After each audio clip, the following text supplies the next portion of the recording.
So that is something that I need to work on as some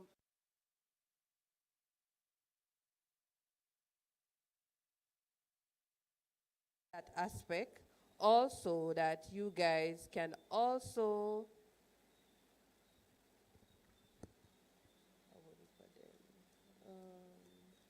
which one?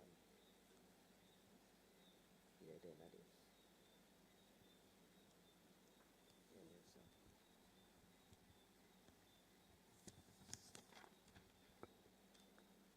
Also that you can learn something today about the Bureau and you can share it with your community members, your other church members, your family, your neighbors, and by Jamaica, anybody in the island by extension. So the Bureau of Gender Affairs,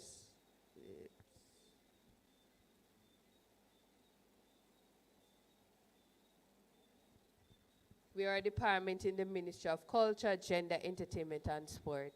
And we know the Minister for the Ministry of Culture, Gender, Entertainment, and Sport, Honorable Minister Babsy Grange. So we were first established in 1972 as a special committee into integrated international development. So we were formerly known as the Bureau of Women's Affairs. So we were established from 1972. So back in 1972, the Bureau of Women's Affairs was the first official woman that in regards to for ministry to advocate for the rights of women and women in equality. So we were that arm of because back in 1972, our great-great-grandmothers didn't have a seat at the table in parliament in making decisions when it comes on to national development. So we were the ones who would advocate for the rights of maternity leave for the mommy when it comes on to that. However, on March 21st, we were rebranded and we are now the Bureau of Gender Affairs. So before we were all about empowering of our men, but now we have rebranded for women, but now we have rebranded and we are now about empowerment of both our men and our women.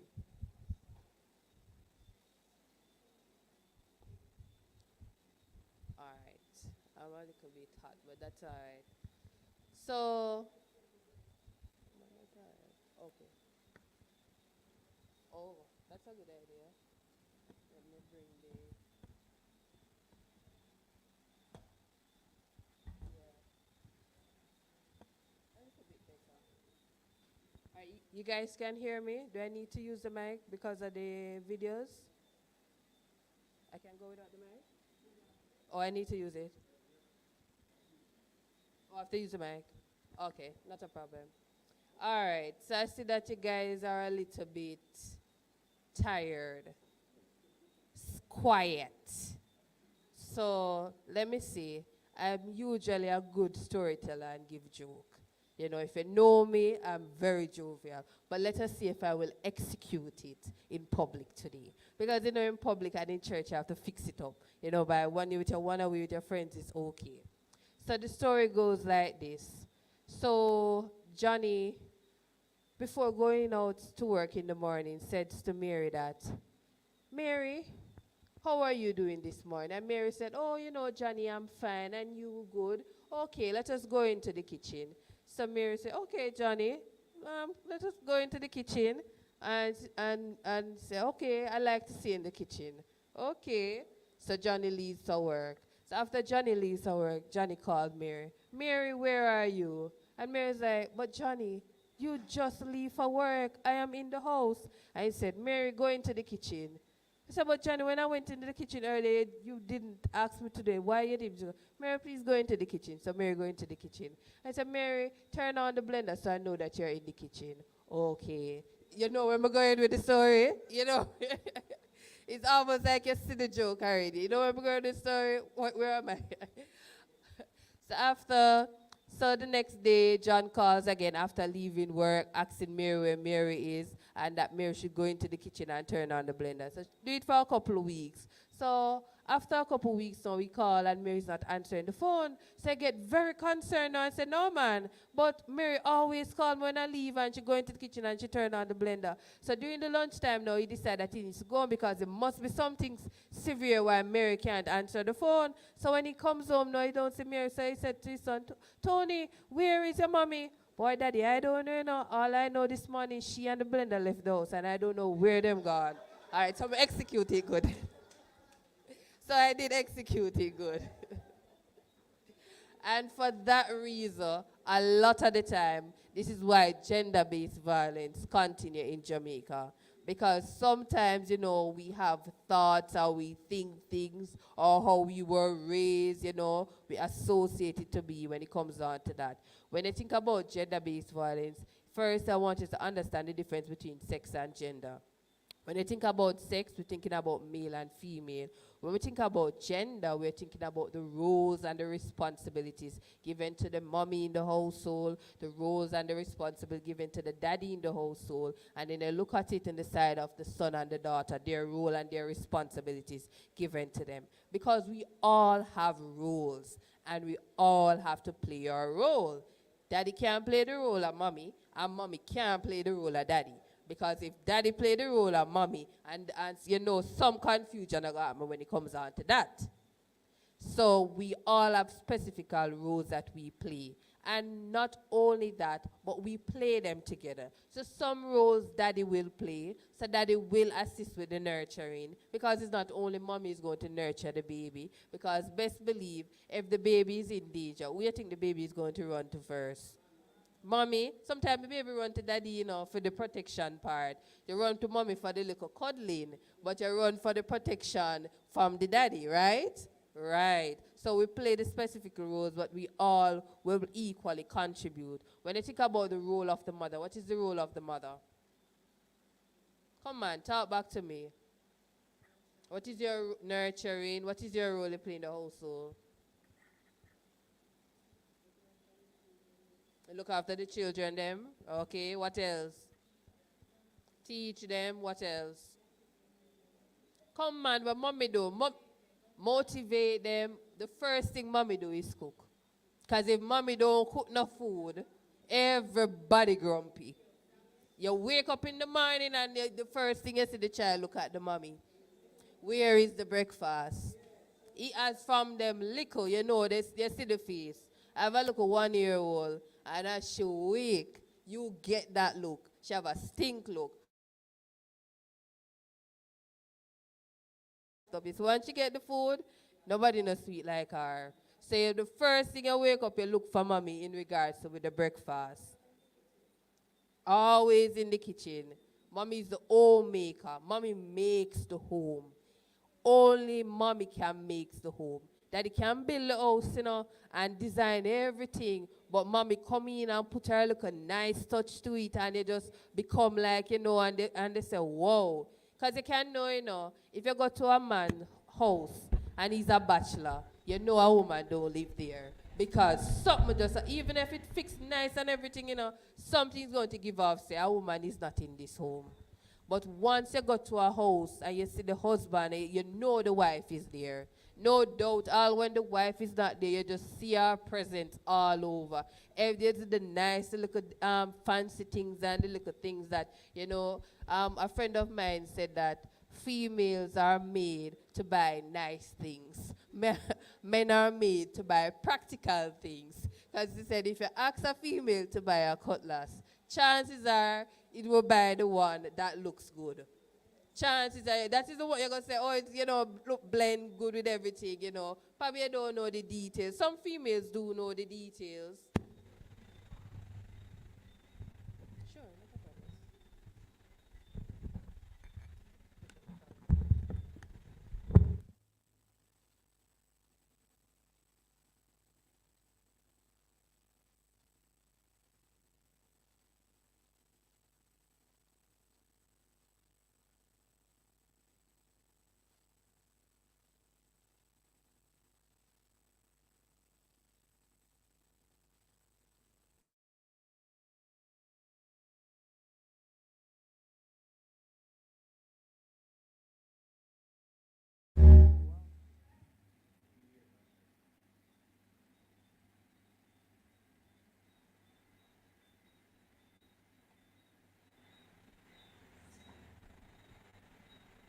Oh, okay.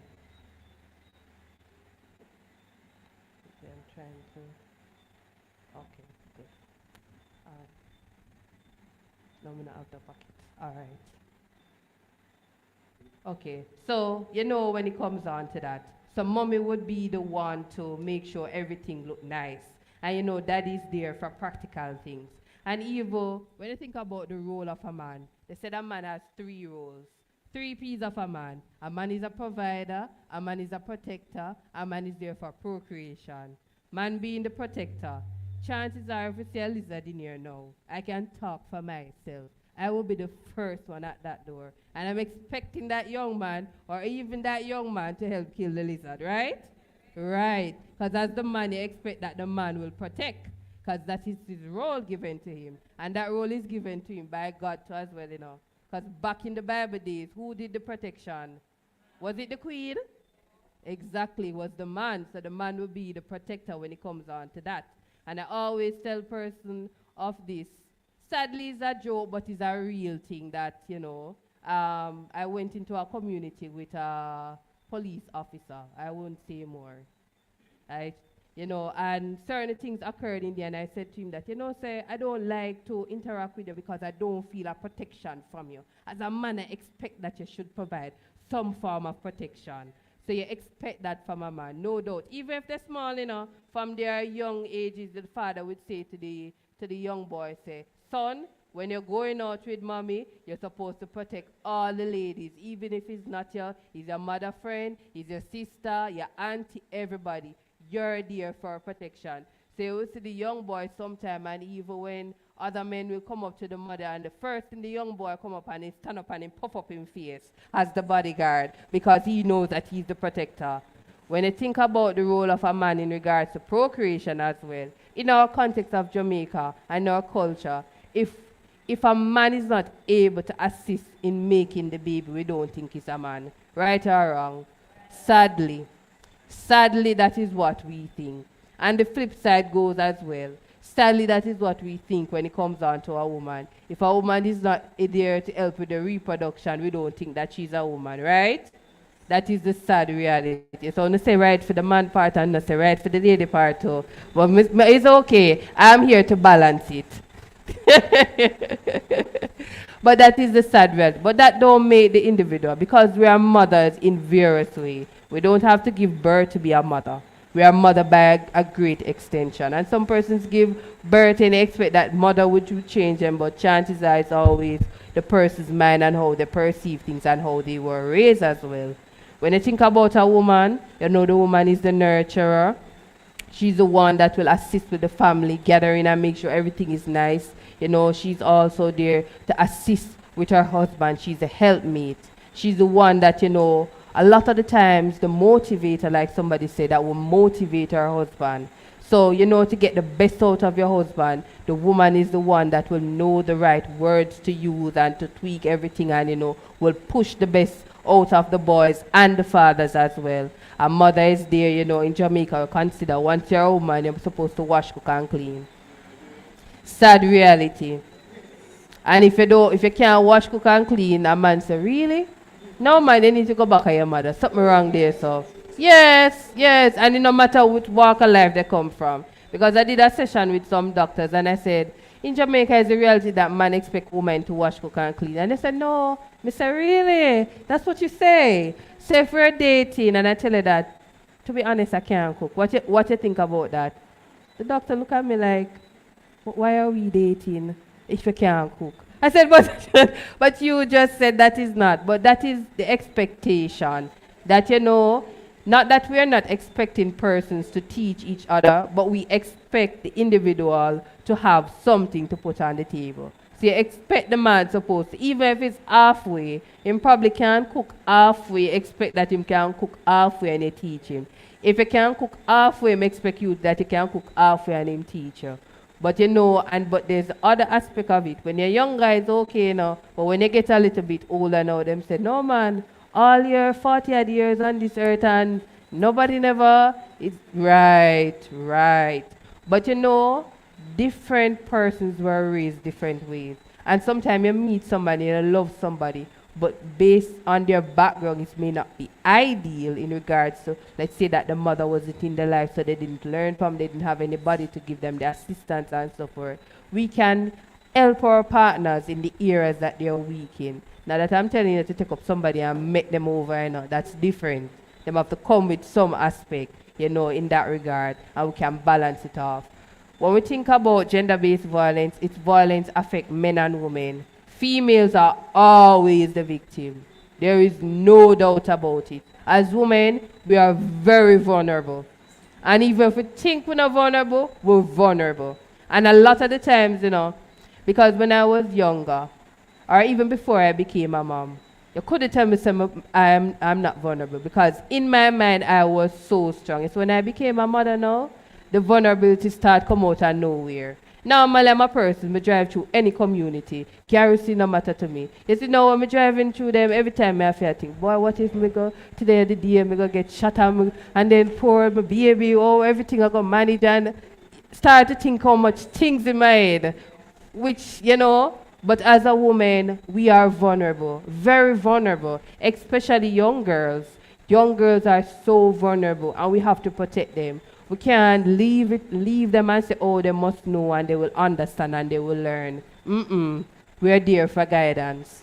Guidance is needed because with wisdom come age. Experience teaches wisdom, and your experience, you may not be the brightest person, because I always tell persons, my father didn't even have CXC, but I tell you the wisdom I get from him.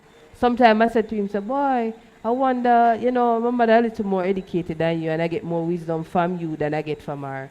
But experience teaches wisdom. And in our culture today, is the reality that a lot of persons will become from single home parenting. But I always say to person, we have to balance the act. So if the father is not in the home, we need to find a positive male mentor to play the father figure. Because sometimes we think that, the boy can grow up and him don't need him father, and I did all I can do and so forth. But you see, when that boy becomes my father now, the reality comes in so quickly. Because one, that young boy didn't know that becoming a father means two baby come home when he brings them home from the hospital. Mom becomes the biggest baby of all, and then the baby. And he doesn't know that he needs to nurse mommy, because he never saw that.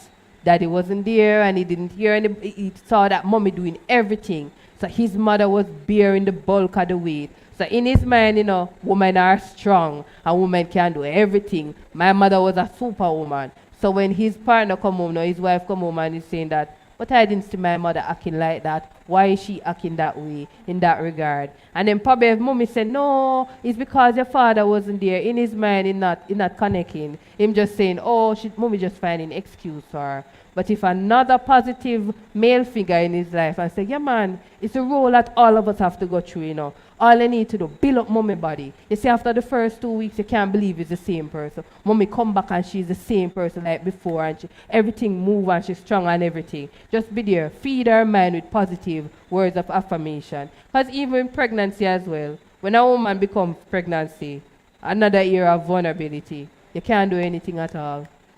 You can't, and even if you do, you always need some form of assistance.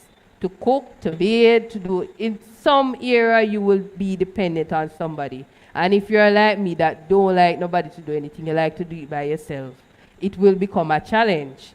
So you have to learn to let go and, allow other persons to give the assistance. And let's say the man now didn't have the father figure, how would he know what his role?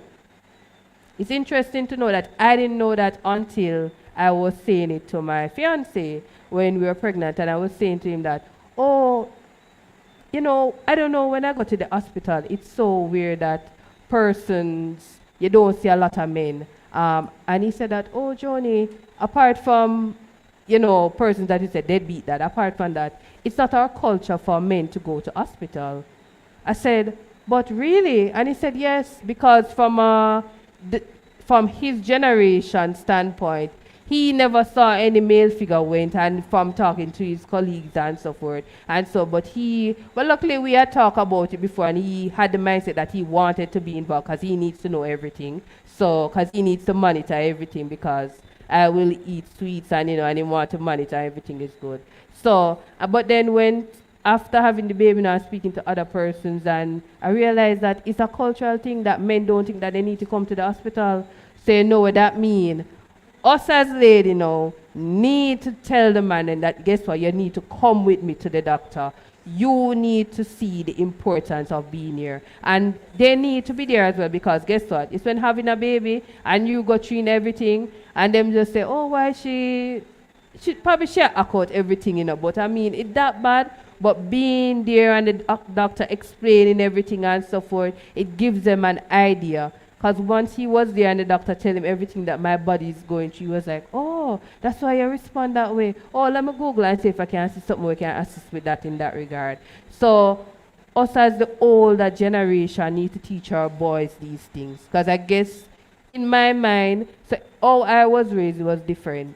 We balance it. There's always a balance act. So all my family is, the woman will do the juice, the cake, and the men will do the meat. And the woman dare not try to do the meat because the men territorial over the meat. The man do the meat and do the soup, and the lady will do the soft aspect in that regard. So in my mindset, I would say, oh, everybody kind of balance off everything, but different perspective from different family and different society. So even that is maybe the society in Jamaica, you can create your own thing, your own ideal situation, and help to improve, because that's one reason why gender-based violence continue, because we have a lot of toxic person. They don't learn it from birth, and a lot of the times it's hard for them to unlearn because it's embedded in their mind, because that's how they were raised. Probably the mother toxic, the father toxic, the grandmother toxic, everybody.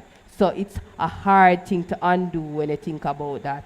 And so when you think about gender-based violence, a lot of the times as well, men are victims as well, and men become victims in different forms. We may think about physical, but there's a verbal aspect as well, there's a financial aspect as well, and there's also the sexual aspect as well, and it goes vice versa. In Jamaica, 1 in 4 women will experience physical and sexual abuse by their intimate partner. So if we have 4 of us in here, 1 of us will experience physical and sexual abuse by either our husband or our boyfriend. Sadly, is a sad reality.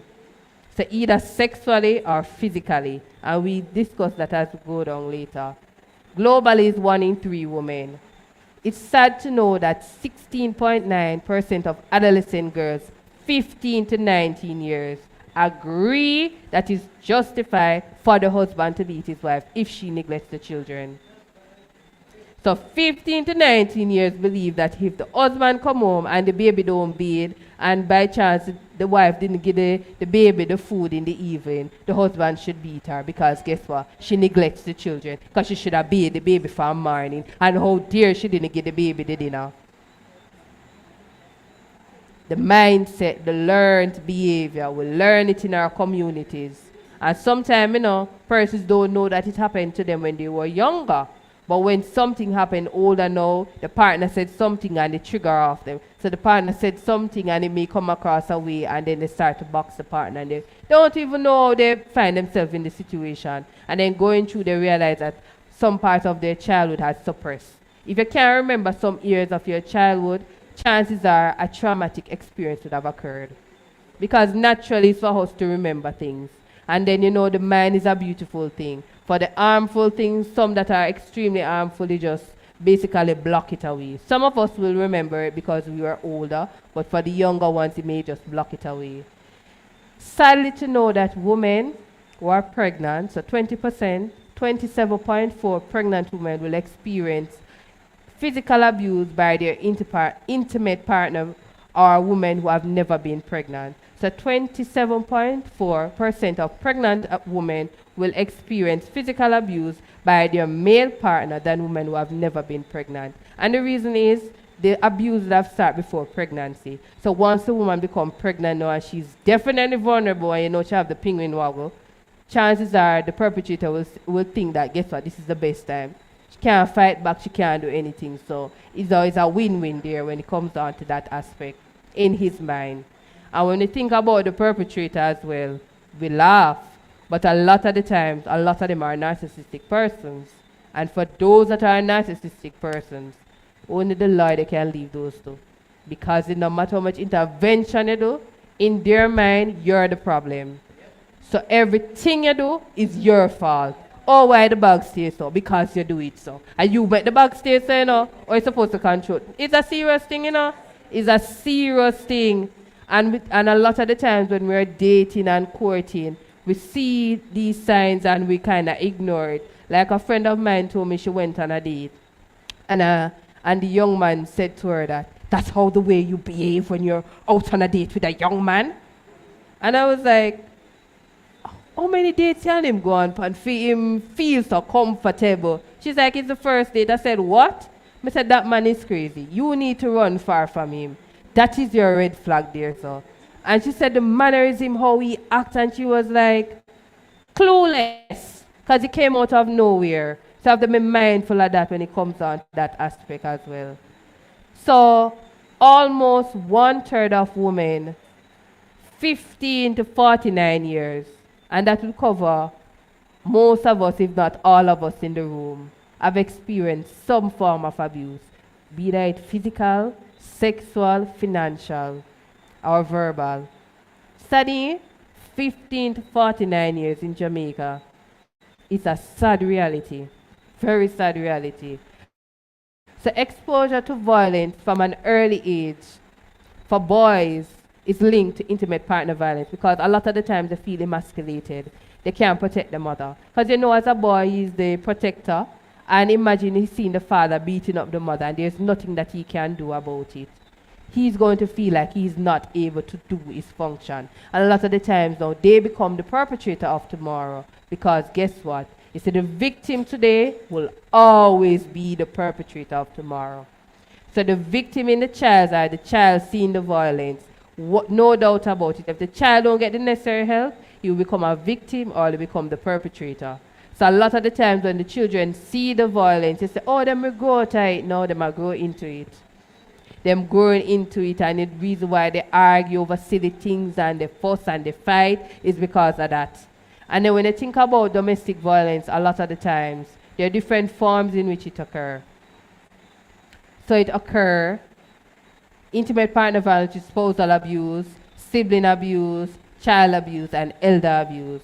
And a lot of the times when we think about sibling abuse, we think that, we have a culture to say that, oh, them a brother and sister, them just a play. Them a grow out of it, man. It don't make no sense me intervene and so. I just say him love beat up him sister, When him get bigger, I know. What am I gonna know? What gonna tell him? Nobody told him. They praise him and, because in the sense if you're not correcting the person, you're praising behavior.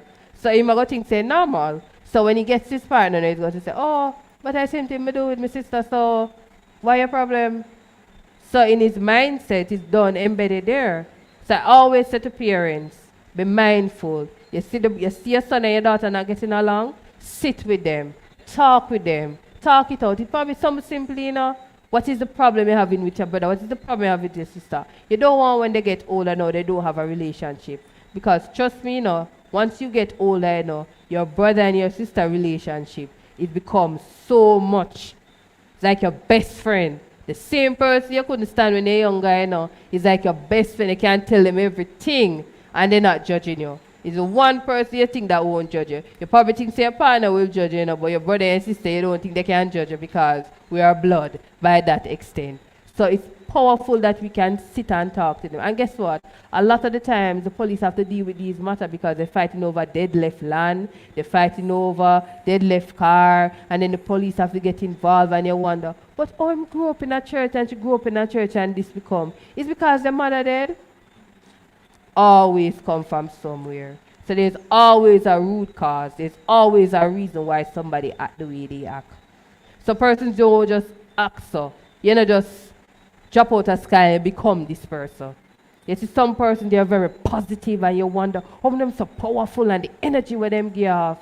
Because there's always a reason. The parents breathing life into that child, talking positive things to that child. Because no doubt about it, children will always live what they learn. They will always live what they learn. And if you learn negative reinforcement from an early age, you become a toxic person. No doubt about it. And you wonder why they're toxic. Always live what they learn. But if your parents breathe life into you and you're always positive and you're upbeat and you're funny and you wonder why this person stays about, she never see the person step on her toe. Why she just, leave it alone, blow it off. And sometimes, persons will think that, it's because of Christianity and so forth. Not to say that it's not because of Christianity, but it also comes back in the home. Because you may raise in a Christian home, but it can be toxic, so you're going to be a toxic Christian. And then people are going to say, Christian people, wicked and so forth and things. And they don't understand. People are people. People live what they learn. And the reality of what they learn will always come out. Even if they're trying, sometimes they're going to revert back to the old way. It's a constant battle that they have to fight when it comes on to that, when they think about that. When they think about child abuse, we hear it a lot of the times. 211 are reporting it. We know of the young lady not going to school, and we ignore it. We know of the young man, the father is beating him. You see the bruises and the marks, and we ignore it. We need to report it. It's a sad reality in Jamaica, and we need to put a stop to it. And as Christians as well, as mothers, you can't say you're a mother for your child and not a mother for everybody's child. That don't make no sense. That don't make no sense. Because a true mother will always protect. It doesn't matter. You see the baby and the baby running out in the street and it's not your baby, you're going to, right. So we have to treat everybody equally. Treat the children equally. Sometimes when we are older, sometimes it's how we treat persons, One of my mother my mother passed on and her friend, and every now and again I always go check her and, look for her and, any little thing I can give her, I give her. And she's like, you always? We say, boy, I remember every Saturday when you guys would come over and eat, you always have a fish for me. Just a little one fish she always have, and I always remember that. And I was like, my mother was always like, eat the greens, you must eat the greens, but she always saved me with the little one fish. So because of that thoughtful gesture, imagine if she decided that it's only her children alone she go treat. When she got older now, you know what will be the reality. And sometimes the same one that you grow up, which is your own, turn their back against you, which is a sad reality as well. So we have to balance. And as Christians, we have to always balance the thing.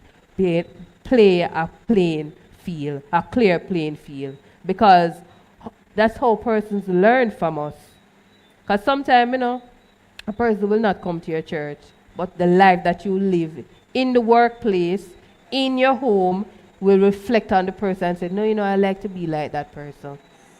I like to be like that person. Because I have persons in my community and I will say, boy, this lady always sweet, And sometimes I say to her, I say, why are you so sweet? Why you always a bubble and, And, because sometimes, sadly, when persons get older, the chances are them grumpy and, but when she's full of life and I'm like, no, man, something where everybody draws, so everybody always draw on her. So you always see children around her, everybody around her, because, everybody wants that energy. Nobody wants somebody that will only give negative energy. Nobody likes that. You want the positive energy to feed into you so you can feed out to other persons as well. So there's also the elder abuse. So the sad reality, in Jamaica, elder abuse does exist. And a lot of the times, it's how we treat our parents. I have a case the other day where this 32-year-old young lady was abusing her 62-year-old father because she decided that her paycheck couldn't cut it and she wanted his pension money. And he had to seek refuge to the police because every time he gets his pension money and if he doesn't give it to her, she would physically abuse him. And that is so sad. So sad for a woman. So sad. Imagine the man works so hard and the one pension she expects he must cover for her as well. That is so sad. And then there's a flip side as well in regards to when we think about elder abuse a lot of the times. The men as well, they will abuse their mother, so they drink and they gamble and then they beat up the mother for the money, the pension money, because they want to give it to splurge on other women or anything. That is a sad reality. Be mindful of the persons we take in our household as well, because sometimes we may have female caretakers and they're not no caretakers at all. They will sexually abuse the grandmother and say, oh, it's a dementia she have, that's why she don't know where her underwear is. We have to be mindful of the persons we take in our household. And that is the sad reality in Jamaica. Because you see somebody, you think that, oh, they look sweet and you know, and everything, and then you don't know what is in the mind. And, and the reality is now, we are in a different culture. We're in a scamming culture. Everybody wants to scam everybody. For even things that don't make sense. Even for cutting the yard. Get a guy to cut the yard and the guy wants to scam me. Cut the yard halfway and I want to finish the work. It's a sad, everybody's trying to scam somebody, you know? Everybody's trying to scam somebody. Sometimes even you go on the street and you know, and you're just saying hello to somebody and I'm like, oh, you know, for morning I don't eat, and they start telling you a story. I mean, I said, them probably don't need it, you know. But then something, them come with and you see it. I always tell persons, madmen are attracted to me. Because, you know, for the care that I will give. So, where I come from in Old Harbour, every one of the madmen, them know me. Them say Browning, and as them see me, I better have something to give them. But I understand they're mad. And the other day I was giving one of them, and a fairly decent man look at me and say, so you give the madman and now give me too? And I was like, but poor you. I said the man can hardly help himself and you really have the audacity for argue, to get the money over the madman. So it's the reality that we are living in Jamaica. But you know where it comes back to? Poor parenting. So we have to teach our children that the value of working is very important. You know the gem labor for learn before you grow old? Because learning is better than silver and gold. Yeah, when I was in primary school, every morning I said, and I was like, my teacher annoying me. Why me need to say this every morning? But sadly, every morning when me in the car, it's the same thing me I repeat over and over because of the reality that I'm living in now. Nobody wants to work. So I was like, you know, the same dreamers I used to honor is the same thing me I honor. And if you come in my home, you see me pace it up, and me say, it's something I am going to constantly tell everybody and teach it to my daughter because it's a real thing, you know. It's sad, you know. It is so sad that, you know, we think that persons, because they're older and, you know, you expect that and so forth. And women as well. A lot of the times we become victims because of that. We totally rely on the men in regards to being the bread maker. I'm not saying that that's not his role, you know. Trust me. That is his role to provide. But as well as a woman, we should also, because what are we teaching our children? Oh, mommy always depend on daddy. What if daddy dies? What if daddy gets sick? What will happen to the family? You have to think about those things and the reality that we live in Jamaica. Things and time are hard now. So one hand alone can't clap. We need two hands to clap. Because one hand can't go and market. Because when this hand full, what the other hand going to do? Disappear? We need the two hands them to go to market. True. When we think about spousal abuse, there are different forms in which it occurs. So there's the physical aspect. So we think about the physical aspect, the kicking, the boxing, the throwing the hot oil, because women, chances are we're not always strong, but we can throw the hot oil on the men, can burn them up, right? Throw the acid, yeah, but at the end of the day, it is wrong. It is always wrong, no doubt about it, no matter who it be, man or woman, it is always wrong. But also when I think about physical abuse as well, a lot of the times, the men will tie up the women on the bed, leave the little pail for them to do what they can do, and then leave a snack and lock them into the house. And that is considered as physical abuse. And things like that do exist in Jamaica. Sometimes we think that because of a person, they come from a certain class or creed, you know, that can be the reality. Domestic violence has no face. It no matter if you're rich or you're poor. It has no face. Because guess what? It starts from a learned behavior. So you learn it. You learn it from your father, whether your father rich or you're poor. You learn it from your mother, whether your mother rich or you're poor. So it has no face. When you think about verbal abuse, a lot of the time, women may have to knock us when it comes down to that. Because our strongest weapon is our what? Our mouth. So we will say the things. And we know about men and their ego. And we can break the ego and we can make the ego. So him was dead and him say everything and anything and it don't mean nothing to you. It no matter what him say, it mean nothing to you, and you just say one word and him just come crumbling down. We have to be mindful of the words we say. The words we say to our partner. Because sometimes, we may be having our differences and you just say, oh, I just want to give him a one knock. I just say something to him. And the one time I say something to him, you see a little son stand up there and hear everything and say, so my mother really talk to my father? Wait till when I get big, man. If a woman ever talk to me, so, me and her, and the cycle continues there.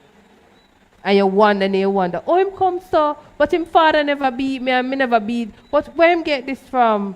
Simple, the verbal abuse. Verbal abuse is where the abuse always starts. No doubt about it. When person say, oh, I never know that this person could be a monster. When they check out how we speak to the individual, it always starts verbally. The words they say to you. So when they're dating somebody, and and as a man will know that his role is to always say nice things to his woman. No matter how old, I hear a little feedback. It no matter how old or young the person is, that is a man rule. Always say nice things to your woman, and you get the best out of her. And if you're dating the person, you just meet the person all of a sudden come with something negative. Only downhill from there. Every time they come, you know that something else, when they do something wrong, it's going to come with that. So you have to be mindful of that. You're dating somebody and meet the person, how they express themselves. They don't know you, and you're getting to know the person. And them's like, Satan, so you so cranny, so come chaka chaka, and you're like, yeah, man. They just me, because men, men are going to put on a show for you the first time they meet you, You're not going to see them little certain things. They're going to curve them words and be mindful of what them say, And ladies will do the same thing too. You're going to come out in your best Sunday dress. Come like you're there, and you come well nice and everything. That's human. That's what you're going to do. But at the first instance, you see that something is a red flag when it comes on to that. We have to be mindful of the words we say, because we can break and make our children. We need to speak life into our children. A lot of the bullying in school, it comes from low self-esteem. And you know where that comes from? Poor parenting. As the mother, you build up the self-esteem of the boy. As the father, you build up the self-esteem of the daughters. Because that's what we are there for, It's if we don't build our children's self-esteem, chances are, they will go nowhere, Best believe they'll be old and you wonder, but she old and she educated, why she take up that riffraff there? And when they check it out, self-esteem. I did a session with some ladies and some professionals, and one young lady said that she didn't know that a man's role is to be a provider. Because she said, as an educated woman and I make my own money, I can provide for myself. So I don't expect that the man should provide anything for me. So I said to her, when you're dating, it's expected that the man will buy you gift and you will buy the man gift. She said, no. Why would I need him to buy me gift? I said, no, you've done play him role right there, so. Right there, so in the relationship will crumble. Because who is he? Men are naturally givers. Men love to give, and women are naturally receivers. And once we receive, we not just receive and keep it to ourselves. We will give it back to the man. Right or wrong? Right. And if we not get anything, we can't receive anything, we give back out. That's just how we operate, Our body just designed that way. We come home and we'll probably be upset, and your partner buys something nice, and two they find yourself reaching in the kitchen and you wonder how you're reaching there. Just because you say, oh, my favorite sweetie, how thoughtful of him, just something simple. So I said to her, no man, when you're dating somebody, it's expected. When I'm dating you, I expect that. I'm not expecting you to buy the world. But you know me like the candy. And you're coming home. You know, must bring home the candy, come and say, oh, you know, she gonna like it, you know, something I can do. Because I see the candy out there, I'm gonna buy it for you. So I'm expecting the same thing. But if I start see you and me, see all the time you come with your big long hand. No, man. Something wrong there, so. No, but you're serious, because guess what? Next thing we'll get married now. And when we get married now, we not get no gift for the anniversary. And I'm me, I will give the gift, because in my mind, that's how I am.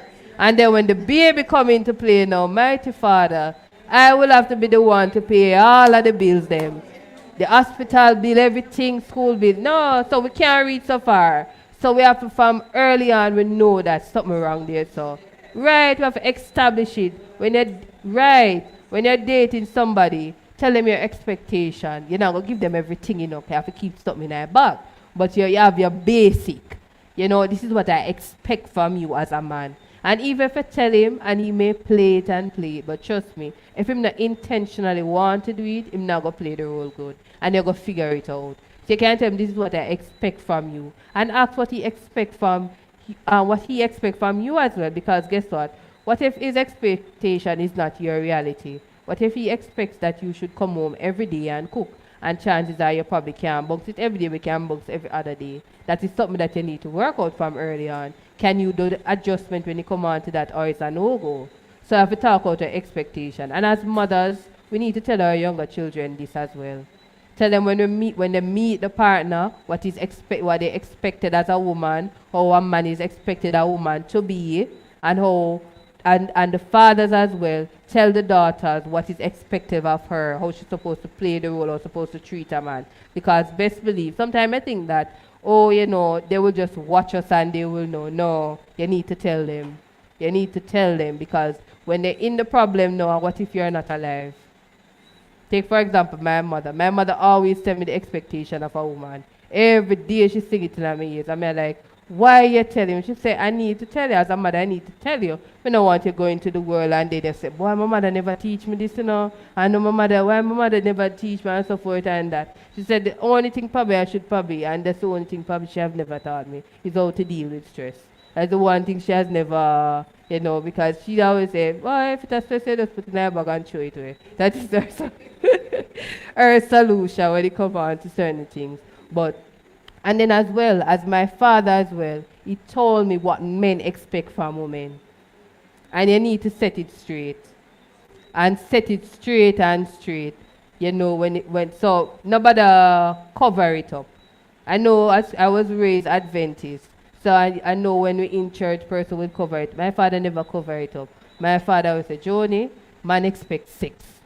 Man loves sex. That is a reality of a man. So if you take up a man as the being a wife, you better know say sex have to come into play. No doubt about it. Man love them belly. So when you take up a man, sex and food. Sex and food is the thing to win them. And Mr. Serious, him say every man stays the same way. So I'm gonna make them pretty top or anything.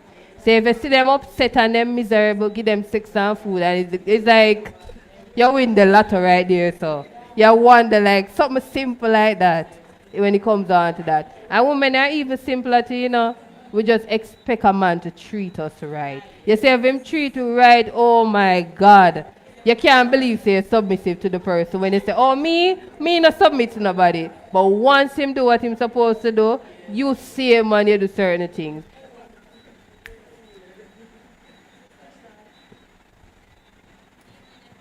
Good evening.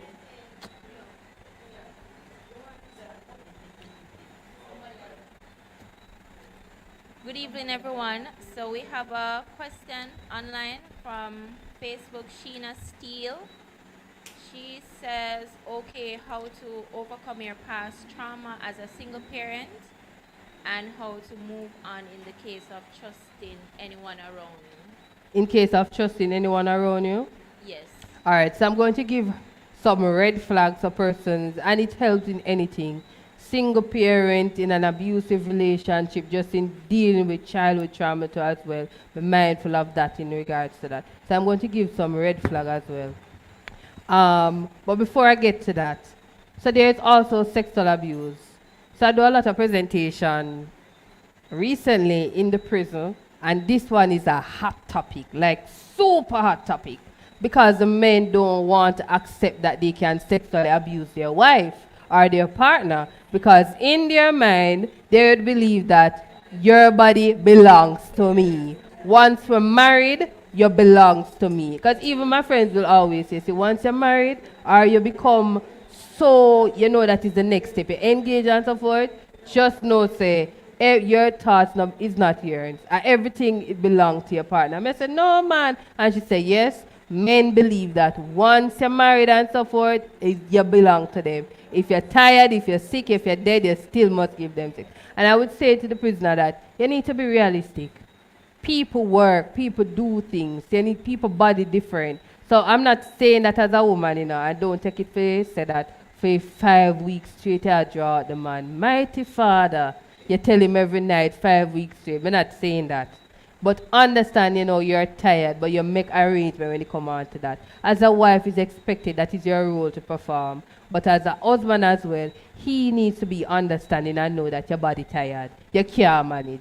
Because nobody wants that when it comes on to that aspect.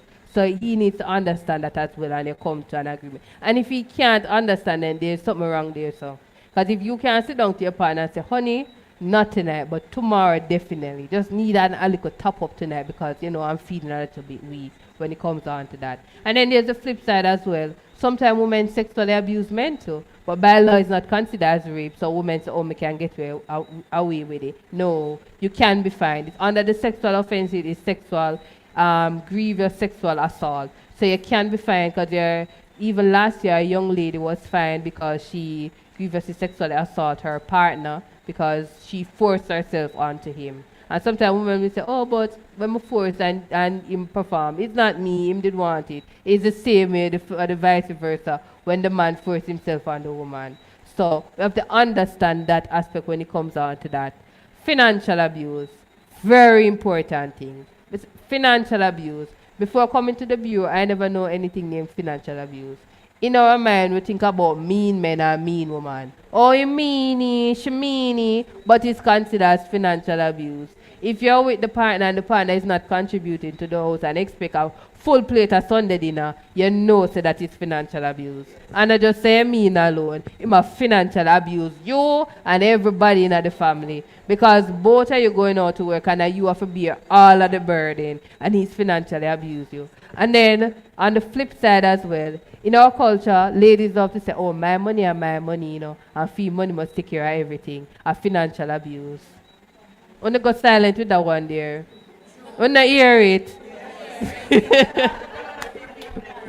It's considered as financial abuse.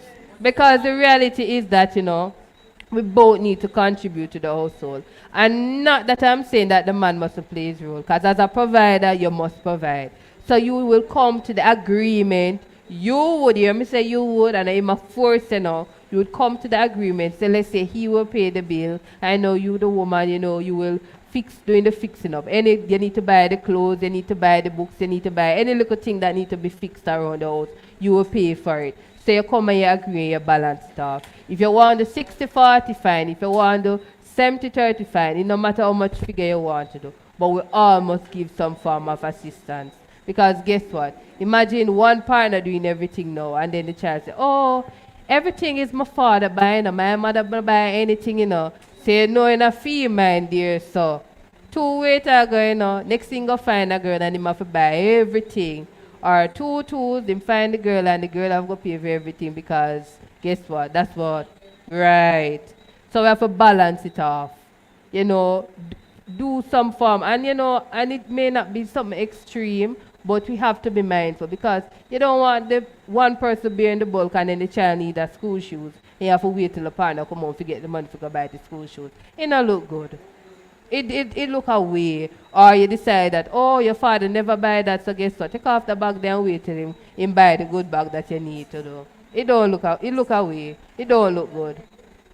when you think about financial abuse, a lot of women suffer because the reality in Jamaica, some of the times women would be the one that, they're paying the bills and then the partner come to them and say, oh, let us take out a taxi on the road. And then when you take out the taxi on the road, you are pay back the bill for the loan for the taxi plus the house bill, And you think the taxi will generate income into your family, and then as somebody else's family, I get all the income that you have to pay for.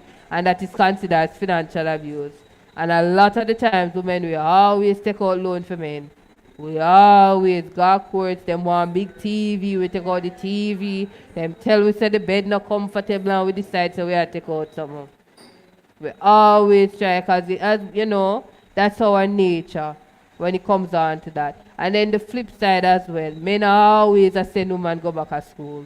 And when them do go back to school, and even if they're still there, them still operating like it's not them go back to school and making enough so they can give assistance to the family. They still expect that the man should do everything.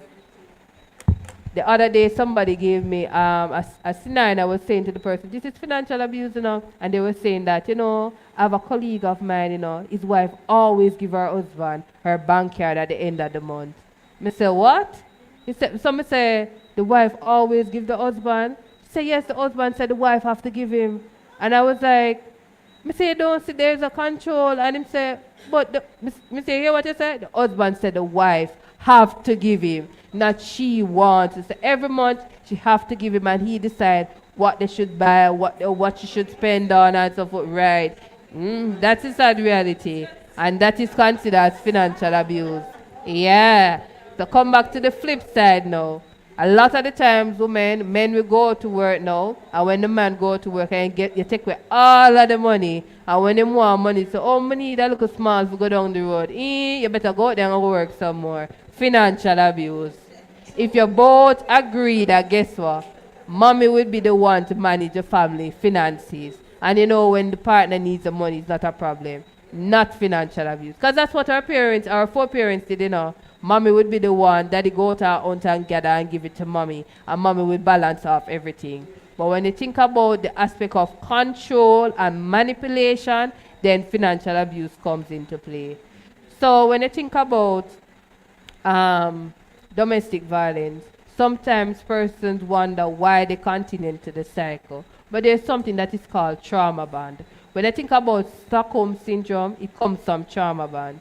So with trauma bond, you feel a deep connection. If I hear a person say that, oh, my mother didn't love me, but I have a strong connection with my partner, It's so strong, I think nobody can break it and so forth.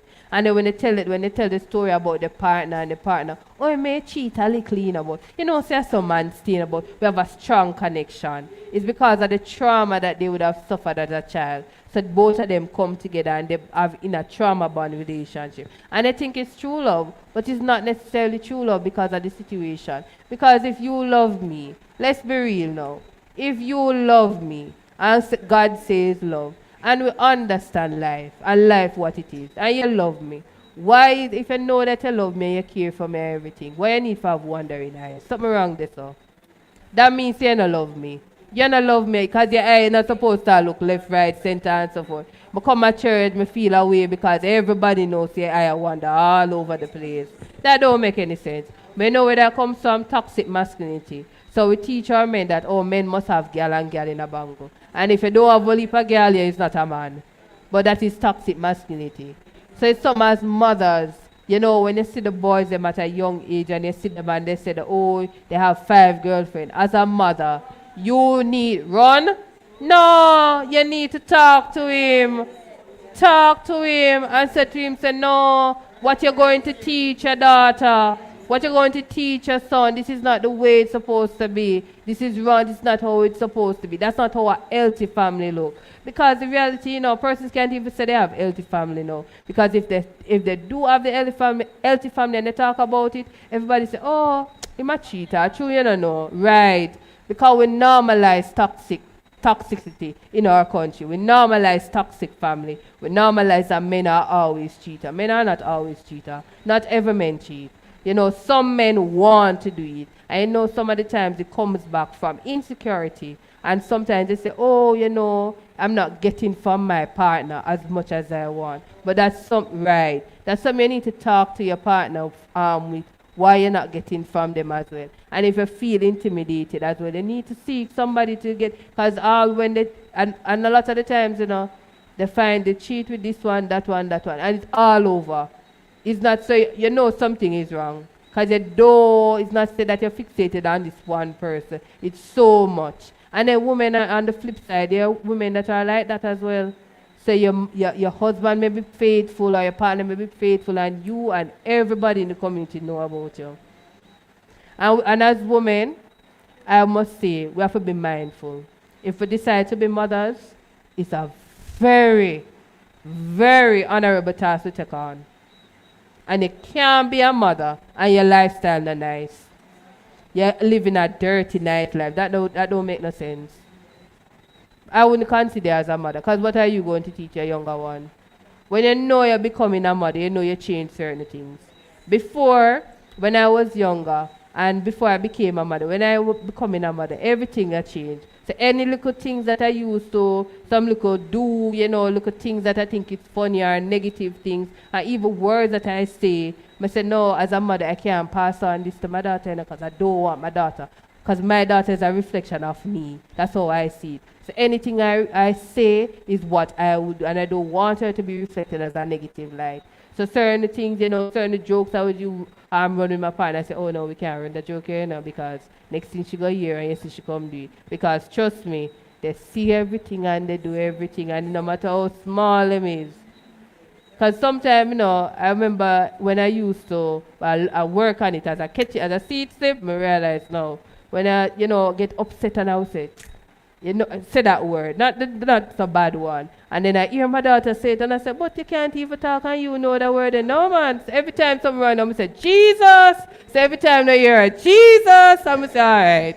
So Jesus said, you have to be mindful of the words. Because some little silly thing that you say that, when are you alone and you're young and so forth, when you become a mother now, you have to be mindful. Every word you say and so forth. Even when the number 2, I have to replace it and make sure I say poo. Because if I ever say the other one, you hear she say, you have to be mindful of the words you say. And then she go out and she say it in the public now. Who want to feel bad? And they go to say, oh, it's fair that her mother do. That's why she come out and say it. Right. And be mindful of the persons as well. The friends that you associate your child is. Know the friends, know the family. Because you can't say your son, oh, this is his best friend, and you don't know the family background. You don't know what is happening in the home. Because sometimes gender-based violence will occur in the home where the husband would beat the wife or the wife beat the husband, and then the child now see that live reality now and come and act it out, and you wonder where they learn from it, where they get it from. So you need to be mindful as that. So when you think about domestic violence, it's a cycle. So it starts with, John goes out to work, start to think things because money is low and something simple, and, start to feel, me and him was intimate last night, so him start in him feelings and, him come home now and him hungry. Oh my, icing on the cake. Start to think in his mind, Mary is not there. When Mary come now, it's an argument until they get into a fight. After he abused Mary now, he makes excuses. Oh, say if the food was there, all of this wouldn't have to occur. If last night if you just did give me the chance, I wouldn't feel so frustrated and overwhelmed. You should know that things are low and everything and so forth, and start to make all kind of excuse. And then poor Mary now, as the good wife, going to say that, I'm right, I probably should have been there to give the support. Because not as women, naturally, and so forth, and because he's pouring so much negative in you, you will start to make excuse for the negative until there comes a calm period and everything is nice. Until next week, now the taxi man and the cycle start all over again. And the cycle will never end until the victim decides to walk away from the situation. So there is something that is called trauma bond versus true love. And sometimes you can use that to readjust your marriage, your relationship, your friendship as well, to see the difference. When you think about trauma bond, you think about persons in a relationship, there is an instant attraction. Not saying that you're not going to attract to the person, but all their mind is on sex. Sex, sex, sex. Not saying that sex is not a part, but guess what? The reality is Sex is not everything that will save a marriage. And sex won't save a marriage. If sex will save a marriage, a lot of marriages would have been saved. It's more. They said the two most important things why persons always end in divorce is finances and communication. I want to focus on the communication. Because the communication is very powerful. Because if the finance is okay and yet the relationship somewhat lopsided and the communication breakdown, the children will be affected in the relationship. So the children will go out and think that, oh, this is normal for us to be in a toxic relationship because this is what I grew up into. So you have to be mindful. When you're with somebody, you're supposed to, you build trust. You know the person for who they are. There's a friendship. Your partner must be a friend, must be a best friend. Because if there's no friendship in the relationship, how will we share things together? And we don't have to be interested in the same thing, But because you like it, I can do it and I will learn something about it. And because, so we learn from each other. There's supposed to be, in a relationship, there's supposed to be a connection. You feel the butterflies. If you don't feel the butterflies, something wrong. If you're with the person, you don't feel the butterflies, something wrong. And sometimes when you think you lose the butterfly, you just probably, go to their work and you see them from a distance and you just see the butterfly start. You just feel it all over again. And if you don't feel it all over again, something wrong. If the butterflies them dead, something definitely wrong. Because the butterflies them always are there. But sometimes you're overwhelmed and so you take yourself from different situations, you go out, date night and so forth, the butterflies will come in regards to that. When you think about trauma bond as well, persons, they don't want to communicate. So in their mind, all they think about, they talk every argument, it becomes sex. All when it don't need to become. So they don't want to know about you. So when you ask them, oh, what's my favorite color? Pink. No, I don't like pink. I like purple. Why is it pink? Oh, because all women like pink. And they say, but I told you that I like purple like 3 times. 3 times and all know him not know say purple your favorite color? That is a red flag. Red flag there, so. They don't know what you like, what kind of movie and so forth. That is a red flag. So when you think about it as well, sometimes when you're in situations, and these are the warning signs for the red flag. So when you're dating, and I remember when I was younger, and my best friend had a boyfriend at the time. And he was like, oh, we are in an open relationship. Not the open you're thinking. We're in an open relationship. So everything must be open. Password must be open. Everything must be open. So he needs to access her phone and she can access his phone. So you see only she in the open relationship, not even in the open relationship. But even then, nobody when it comes out, your phone is your phone. Some form of privacy must happen. You can't be in a relationship and there is no mystery. Can you want every time you have a little thing, to spice up everything. So he accessed her Facebook account at the time and started to message me and say some things. So I was like, why is she texting me that? So two times I called her and I said to her, why are you texting me these crazy things? That don't make any sense. You're a female. Why would you text me that? So after she said, but I'm not texting you. She said, I can show you the message. So I showed the message on the computer what message was saying. And Tutu, she called the partner and he was like, oh, no, it's she that here look me. I don't know why she would look me. And then she said she's your best friend.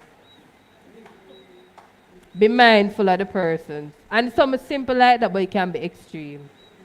So they say that you're in open relationship and they want to have access to you. Why they need to have access to your password? That don't make any sense. Trust should be in the relationship. If you trust me, you don't need that. And if the person is cheating, I am telling you, you will know that they're cheating on you. You no need for ask. It will be in your face. Men and women, we can't hide it. It no matter how good we be, we cannot hide it. We either get extremely happy or get extremely miserable. And if you see him extremely happy for no reason, and you know him temperament, something wrong there, so why you come in so happy? No man, for the whole of this week you just on a high, so and then the worst thing to him on a high, and You say, but we not have sex or anything, and it's still up on the eye, man. Something, all right. On the eye. So you will see the red flag. So in that regard, and we are both individual. You know, how we were raised to. You know, we see these things. Sometimes we were raised in a family, you know, where my father always said that him not search woman bag. Your mother said him not supposed to search woman bag. As a man, you're not supposed to search woman bag. And him said, Joni, as a woman, you don't search man. You don't search man bag, you don't search man job, you don't search nothing at all. You don't need to search. You're not a detective. It's not your job to search anything. Anything you want to know, it will come to light. And him always say, women have intuition. You're going to dream it, you're going to get a feeling out of nowhere. Even if you don't see no sign on his face, something about you just say, something off. Something off right there, so you just have a feeling about it, right? And men have the same feeling too. You see, if them do in tune with themselves because obviously them eyes somewhere else. That's why them don't know. But a man will know when his partner is cheating on him. If him know him partner. Because him know because a man can tell you when you're upset, you know, even when your face a smile. And it's so, me know say you're upset, you know, me know say you're upset for a long time. So, and the same with a woman, you know your person. Same like with your children, you know your children as well. Also, when you're in another warning sign as well, sometimes you're talking to the person, you have to video call him and explain every reason why she's here, him's here, everybody's here. And you have to always give a list of the places them where you go before you leave the house. Something wrong there, sir. Something wrong there, sir. Not that I'm saying that you should not tell, you know, because things can happen. But if I have to list out, I go to supermarket, I go down there, so I go down there, so and every minute I text you everywhere, I go and call and give you an update. Something wrong there, sir. And not that I'm saying that your partner can't check on you. Because naturally, you want your partner to check on you daily. You know, in the course of the day. Because if your partner don't check on you in the course of the day, sometimes you feel like, you don't feel loved. You know, just a simple message to say, you know, when it comes on to that, in that regard, and so forth. And as for a lot of the times, as younger girls as well, when we're dating somebody, and a lot of the times, like the other day, somebody told me that she met this guy and they went out, and instantly the guy was like, oh, so when you come on a date with me, the first thing you need to know, do not go on your phone when you're around me. So I was like, that's just the weirdest thing somebody can say. And then, so she said, why not? She said, oh, it's all about me. I don't want to hear about your mother. I don't want to hear about I said to her, I said, hello. Dear sir, red flag. Red flag. I said, because couple, what will happen now? Two, they say you can't hang out with your girlfriends because they're going to tell you, say, all you hang out with your girlfriend too much. You need to spend time with him. Then they're going to tell you that you spend too much time over your mother, yeah, they need to spend time because you're building a family. Two, they get married now, you cut off your mother, you cut off your father, you cut off everybody. And then the abuse will start. And I said, by him manipulating you, that's where it starts. But the physical aspect will come after. No doubt about it. So you have to be mindful as well. And sometimes when you meet persons and them can tell you some crazy ex tale. Oh, you know, my ex did this and you just meet the person and they might tell you about the ex, you know, is a red flag that. Because I don't need to know your past so early. Why is that infamy? And him can't get over, oh, woman toxic, woman this, oh, woman. From your feel the energy there, you just have to drift. Because you already know, and then they start telling about the mother this and the mother that, and you know if a man talk bad about his mother, it not pretty.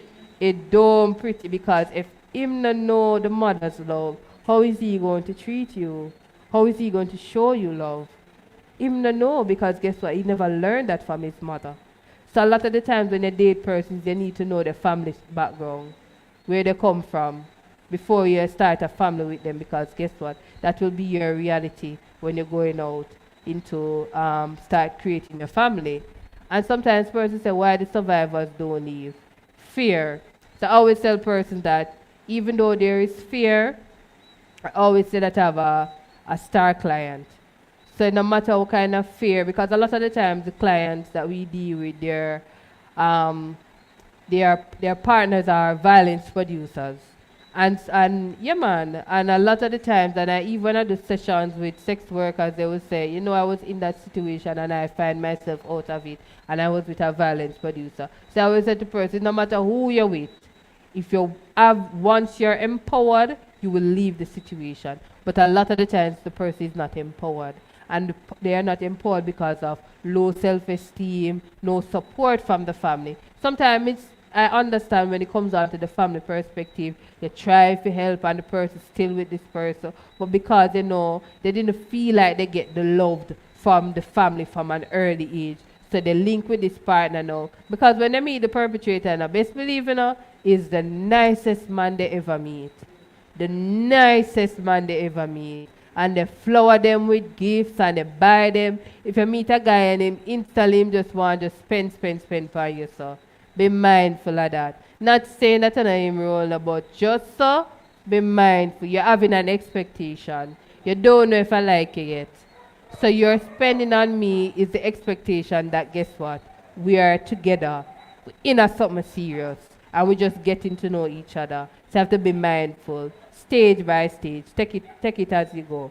You can't just them in and a lot of the times the perpetrator too, they are so much in need. Them just want us to they meet in by 1 week time. Oh, let us be girlfriend and boyfriend. After 1 week, no. You need 30 days at least. 30 days to know that, you know, this person is feasible. Where are we going? Because 1 week time, how will this person benefit your life? You don't know. And I'm not thinking about financially, but in regards to push you, motivate you. Because in the one, them probably going like, you know, them will motivate you and push you to, you know, achieve your dream and so forth and help you and so forth. But after the 3 months, you must see some form of the true colors to know what is expected. And then you need to be mindful too, because when you take on this person as a partner now, what if this person at first seem like they're progressive and then eventually end up with somebody that is lazy? You know what will be the reality? You will have a child with that chances are the same thing will be reflected in the child as well, because if the children live what they learn, so they see that, so you know, so you would have to be the one to know what draw the child to be progressive. But they say, but mommy, if daddy take it easy, why you draw me? Me can't be like daddy and find a mommy like you to are married and everything will work out. So you have to be mindful when you think about that as well. So a lot of the times, persons say, what is the effect that the trauma have on them? So you'll have nightmares. So you think about the situation. So sometimes you'll think about the perpetrator coming with the knife or coming with the weapon, even when you leave the situation. I was saying about my star client. So she was in an abusive situation for over about 22 years. And she started when she was younger, you know, she met the guy and, you know, eventually she got pregnant. Then she found out that he's affiliated with a gang and so forth. So because of that, it became very tricky for her to leave. So each time she would find employment, he would employ somebody to stalk her. And then if she would interact with a male co-worker, the person that he would employ, he would physically abuse the male co-worker to say that she's looking somebody else because she wants to leave him. So because of that, she got frustrated and decided that it don't make sense at work, because every time I get to work, somebody is going to get beat up and I feel away because I am the reason why they are getting that situation. And each time she would try to leave, he always have somebody there watching her. Until one day, and her situation was extremely special because she had to do, a lot of the times he didn't know that she had a phone. So she had to hide the phone, had to bury the phone in the ground so that the person didn't know that he had the phone, because if he knows she had the phone, it would be an issue. And sometimes when she's on her period, he would sexually abuse her, because in his mind, if he wants sex, no matter what, he needs to get the sex. Until she eventually decided to leave and she got empowered and she went to our national shelter and so forth. And after leaving, she was like, you know, I could have left so many times, but I didn't feel empowered. I didn't feel like there was hope for me, that somebody, you know, could get me through this, you know, I could pass all of that. Because in her mind, she was still thinking about being young and, you know, missing her opportunity in school, getting pregnant at a young age. I know as a woman, a lot of the time, you know, we stay in the relationship because, you know, we think about the family. We say that, oh, we want the children to have the mother and the father to grow together because they didn't have that. But trust me, it is not helping the children. It's actually doing more damage than anything. Sometimes for us to say, oh, I don't want to be single. But if you're single and happy, it's the best thing in your life. No, it's a real thing, because a lot of times persons are married and them single. Them just basically, it's them in the relationship and the man just a walk behind of them. And that don't make no sense. Because we don't need no figure. We don't need no trophy husband, same way the man them don't need no trophy wife. So when you think about that as well, you have to be mindful. If somebody in your life, they must be intentional. There must be a purpose. If I don't have a purpose in my life, it don't make no sense. And with friendship as well. I always tell my siblings, and now they realize what I say, and I will say to people, you can't be my friend if I don't see how you benefit me. And it's so in a way. If you don't have no benefit to bring to me, I'm not going to be your friend. Because I cannot pour into you and you don't have anything to pour into me. You're going to suck out everything where I have. So your friend have to have some form of benefit. Because even my best friend, I'm saying to her, you need to cut off your circles. I'm probably the one person who bring benefit in your life. And then she look into herself and say, yes. Because we just like give. Me say, yes. And I understand. I'm not saying that she shouldn't give, and she's not going to change. That's her nature, and that's something that I love about her. But imagine now, she feel overwhelmed now. She give, and nobody. Every time she needs some pouring, and me, I feel pour everything into her. And I say, I need to pour some into other people, to some, and I always I go pour into you. So you need to find persons to pour into you. And we are in 2 different countries, so a lot of the times we don't have the time to connect the same time. So your friend must be, and tell your children this as well. It's something that, when you're younger, I wish I knew that when I was a teenager. I learned that when I started going to UE, that my friend need to be beneficial. When I was a teenager and going to school, none of my friends had any purpose. They've never served any purpose in my life, and they've never served any purpose at all.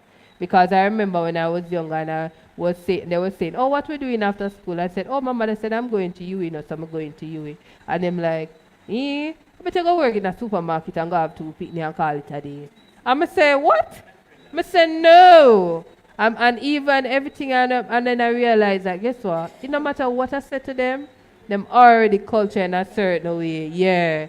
So, it makes no sense. But then going to you, when I help somebody with their work and then they can't help me with the other course, I was like, I wish I knew that when I was younger in high school, instead of me, I help everybody with them course and then me not have nobody to help me with my course. So some form of benefit. And it's the same for relationship. You can't be in the relationship and not get no benefit. What is your purpose of being in the relationship? Just to be a wife? No, man. That alone is not a benefit at all. Because being a wife and a mother and you're working is a very tough job. And you're not getting anything pouring out on you? No, man. Somebody said what? The ring? No. The ring no carry. The ring no carry the swing. The ring at all don't carry the thing. So you have to, because guess what? You will become bitter. You will become bitter Betty. And everybody say, why she bitter and she have a husband and she married and so forth. And then the single person now, full of life and full of energy. And you know what the young persons will think? Oh, that's enough for married, because a peer bitter people married. I remember when I was younger, trust me, that was my mindset. Because the older persons, them bitter. And I say, why them bitter so? And then they say, oh, we have to do everything. As the woman, we have to wash, we have to cook, and the man, them not do anything. I'm saying, then if I some married stay, I am not married no man for me do everything and him just sit down like King Kong. It don't make no sense when they come to that. But, it's something I learned that over time, that you have to know what you want. You set your expectation, and you see the reality of what you want. So probably they didn't know that, guess what? When they think about gender, balancing the thing. Mommy is cooking, daddy is looking at the baby. Mommy is washing, daddy is ironing. We have to do a schedule. Daddy do the breakfast, mommy do the dinner. You can't expect mommy to do everything. Mommy are going to burn out. You can't expect daddy to do everything. Daddy are going to burn out. We have to have a balance. You have to do a schedule because that's how you will also raise your new family eventually. Because when I was growing up, we had a weekly schedule. So this person washed the plate. So my brother will wash the plate this week. My sister will sweep out the house. I will do the bathroom. My mother will do that, and my father will do the cooking. So that was my father's work, cooking and so forth. Now imagine if I didn't see that in my life. Now in my being a mother and being a partner, so forth. Imagine I would do everything and then my partner sit down and watch football every Sunday.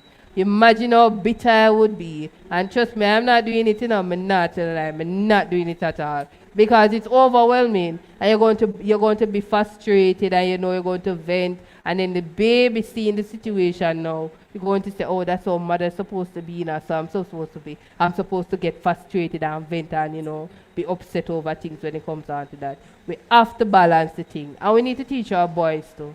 As mothers, the onus is on us. Teach our boys how to take care of their partner. Wash, cook and clean and everything. Because chances are you can meet a partner and certain things she don't know. Like I will say, I don't know if roast breadfruit to save my life to this day. That is not my area. But my partner would know to roast the breadfruit. So imagine if the two of we did come together now and nobody know for roast the breadfruit.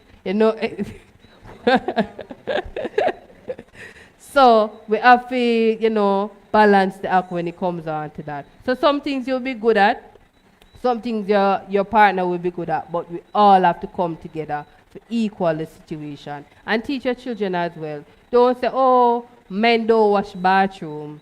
But what, yeah, somebody said that to me, say, men don't wash bathroom. I was like, I never get that one because my brother did have to wash the bathroom because he just has him use the bathroom too, and sometimes he mess up the bathroom worse than everybody else. So him need to learn to wash the bathroom, and him need to know that when him use the toilet, he must clean it up because him can't expect the woman to come and clean it up because that is not good. That is not a pretty sight to enter, especially. But all I'm getting understand. Because when you're a young boy and them free and everything gone all over the place, that them not learn to balance themselves as well. So everybody have to do certain things. Your teacher, your son, when them come home, don't let them throw their clothes on the floor. They pick them up. They put the shoes at a certain place. My daughter, when she go to the daycare and the lady have the shoes at the outside on the veranda, she said every time the baby took up the shoes and she go put the shoes in the closet and she put it under the bed. I said yes because I tell her no, shoes must be outside. Always put the shoes where the shoes keep. So sometimes she can't bother just put the shoes under her bed. So I said the shoes must go somewhere, but you're not supposed to see the shoes. So you teach them from early. So imagine from a younger age now, they get older now and they do the same thing. They expect that the wife must walk and collect the shoes from outside. It's a lot of reality that happen in Jamaica, A lot of couples battle with that because when the husband left the shoes out there, the wife have to walk behind the husband and collect it. I remember seeing my grandmother doing that and I was like, that seemed like some Cinderella thing to me. And I said, but it's him wear the shoes, why him can't be there? I understand, that sometimes he may forget, but when it become a habit now, no, those habits have to curb. And sometimes I meet a partner, that was the reality, but that's things they can talk to. Just get upset and say, oh, you should have known better. Talk to him about the situation. Oh, this is how I expect. I don't like to see shoes on veranda. This how, for me, the veranda must be clean and nice, We can, if the baby want to lie on the floor and so forth. So, shoes supposed to keep at a separate space. And if it's that him used to, as him leave outside, him need the shoes, easy access, you create something at the front beside, so him can pick up the shoes and leave it at the front at the door there. So something to balance the thing when it comes on to that. So have a think about that aspect. When you how can you help a survivor? So the young lady asked, how do you deal with trauma? So a lot of the times in Jamaica, there are different entities we can go and get the counseling, but sometimes, based on the distance, it may be an issue when it comes. There's the Victim Services Unit, and Victim Services Unit covers rape and a lot of the traumas that persons may experience. Sometimes for parents, we experience trauma because of the relationship. There is the National Parenting Commission, so they create parents group and support. Let's say they don't have the support, the support. But what about a church family, a pastor, somebody in the church, an elderly lady, a positive mentor? So important, as well. Sometimes as young persons, we don't have positive mentor, but these positive mentors are very impactful. You know, my partner didn't grow up with his mother and his father. His mother died at 16, and his father is a deadbeat. In the term of Jamaica, is basically a deadbeat. So he didn't have that in regards, but he had a positive male mentor and his aunt. So a lot of the times when he would face certain things as a man, he can't go to the auntie, because the auntie don't understand. So the positive mentor would be the one to help him. And the reality is he and him would have experienced similar trauma, and he would have explained to him that how you deal with certain things and so forth. So a mentor is always good. And sometimes with trauma, it will take a while. For example, when you think about domestic violence and abusive relationship, that trauma will be on you for a while. Even if you meet somebody and them nice, you're thinking in your mind, say, him nice, or where him up to? Him probably up to something because that was your experience. So I would say to you, surround yourself with positive people. Positive people goes a long way. If you find somebody and they're negative, you cut them off. For me, if you're negative, we can't be friends. It does something to me. And if you're negative, I'm not bringing it in my car. I'm sorry. My car is my only place that I always say to person that is my safe space by myself. Everywhere I go, you still look at that or behind me. So the car is the one place. If she's not in there, it's my safe place. So the energy you come and you're going to pour that energy is that energy I'm going to pour when I go home. So I leave work with all the energy of dealing with the trauma and the toxic and it weigh down on me. Trust me, it does. And then I go into my car and now it's the same energy that I go home with. And then for me, I talk back a lot. So things will happen like bad things and I play them back in my mind. So you hear me talk out or run at the back of me there under the mango tree and me there I say, oh that happened. And then person will say, yeah, all right, I'm saying, man, it is a playback everything. For me, so I surround myself with positive people because I want to draw what you're feeding and I can't feed the negative. So it's like, God and Satan. If Satan are pouring to you, no matter what, all it will be is bitter. But once God pouring into you, the blessing comes your way. And sometimes, we think we need to fight fire with fire. Let it go. Let it go. You have to let it go. My mother, when I was younger, I always said, Mommy, you're softy. You're making people them walk over you. And she said, no. And now that I'm older, I understand because I would be the one, because when the workman come and the workman would do something wrong, I would be the one and I would argue with the workman and then the workman have to do the work and I say, see there, it's because I argue with him. And she said, yeah, complain over that. That is simple thing. If you just let it go. Being a mother now, I am not that person again. Certain things you see a man and person say, you really made that a man? I say, it's not my problem. I feel so free. Like I literally it just come off of me. I just feel, just drop the dead weight. Certain things. And as mothers as well, teach our girls, our son, how to forgive and let go. I think that is a bitterness that a lot of persons have. And it becomes bad mind in our culture. So sometimes I wonder why the person has a bad mind is because them parents never teach them how to forgive and let go. And them hold on and simple things. And them envy the person about simple things. And we have to be mindful too. When we're younger, and we come home and sometimes you take up somebody's things from school and your parents leave it to that. That now becomes the reality when they get big. Your parents supposed to say, I remember when I was younger, and I saw a person and I said the person nice, so I bring it home for myself. And my mother said, where you get that purse from? And I say, look nice, so I take it up from school because nobody never want it. My mother say, hey, you try to go by the people them purse. It's not your one. And don't go, it's a people things, you leave it alone. If I don't have the money to buy it, you don't have the money to buy it, call it a day. One day will come and you can buy any purse you want. And now that I'm older, I see how that comes back with certain things. Because if I always say to the person, you see me, you can give me your money and I will never touch it because it's not my own. Because from that one lesson, you have to teach the lesson them. Don't let them go away because they think that no, they will know. No, the lesson is very important because what is the child going to teach the next generation if they haven't taught when it comes down to that? Bitterness, as mothers, sometimes we're bitter, we are bitter Betty. And sometimes we're bitter with the father. But as mothers, as the caregivers, and it will take a while, but do not pass that bitterness to the child to pass it to the father. You have to do a separation. You play a different role. As a mother, you're a mother.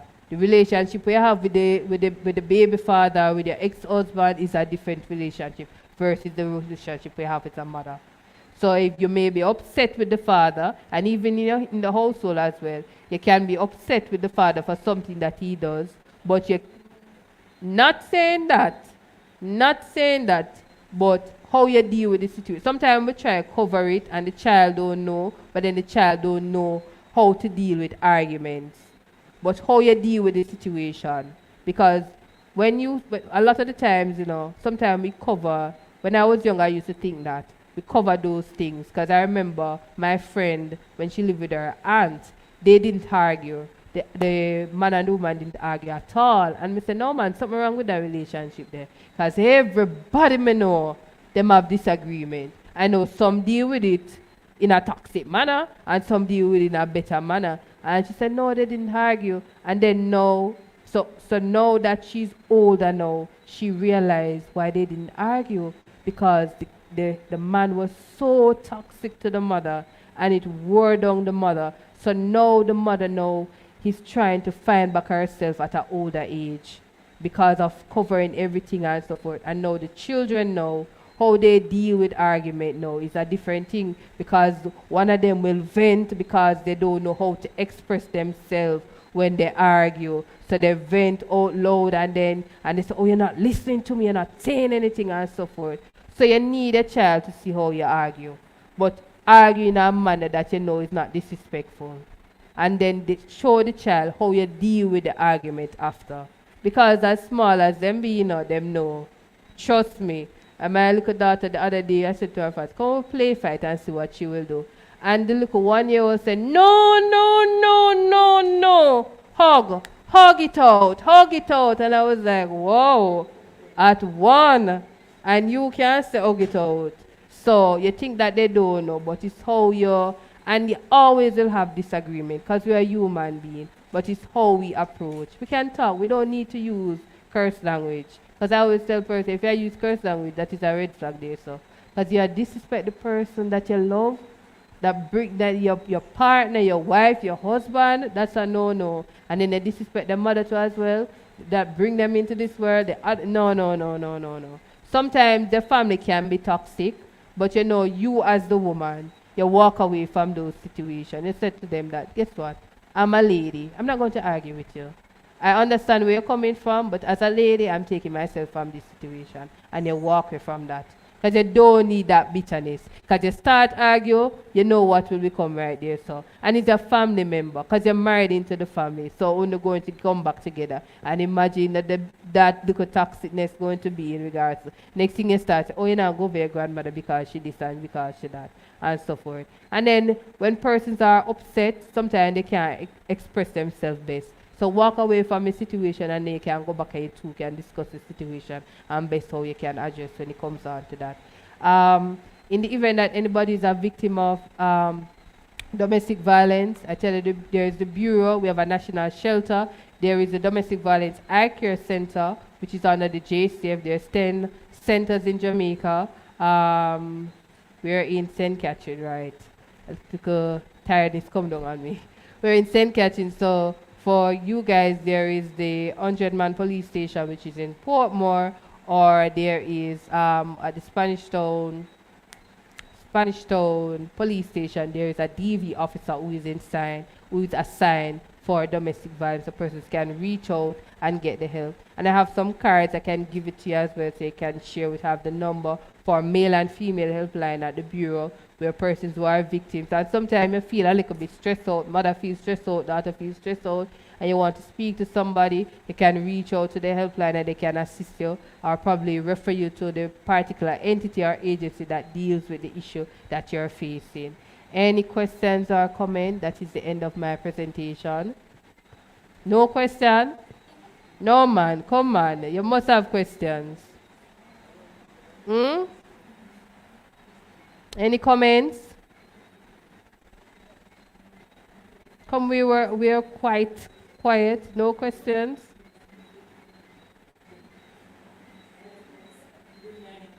Good night.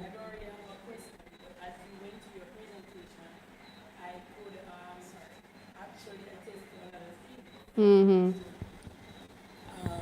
I could actually attest to a lot of little things that maybe as a mother that I did, or even as growing up, that things that you went through, and then you will be wondering, how did this happen? Right. I remember particularly as you spoke about a trauma that I went through as a child, and I blocked it out until my daughter experienced the same thing. Yeah. And that's when I remembered. Yeah. And so as you went through it, it was very enlightening. And I was laughing most of the times because there were situations that I know I could connect with. So I am thankful. Thanks. Thanks for sharing. Good night, everyone. Good Well, night. I have a question. Sure. I am a mother of 6-year-old twin girls, right? The father. Nice. You don't know. That's nice. Twin? Oh my. You're All a right. champion, trust me. Okay. Thank you. All right, so the father and I are no longer together, right? But we have this close relationship. He sees them every day because he takes them to school and stuff like that. That's good. The thing that I realize that he does as a father is that it's a constant competition where me and the girls are concerned. He constantly asks them, don't you love daddy more? And stuff like that. He will do things just for them, just to say that they love him more or stuff like that. If, for instance, he says something to them and they're upset or something like that, then he just immediately go and said, I don't want to upset her, because remember, you're daddy's favorite girls. I can understand where it comes from, showing them love, but how do I, as a mother, deal with that? Because one of the things is that he's spoiling them, and also, I don't think that a child should be, used in that form between a mother and a father. Right. So 2 ways when it comes down to that.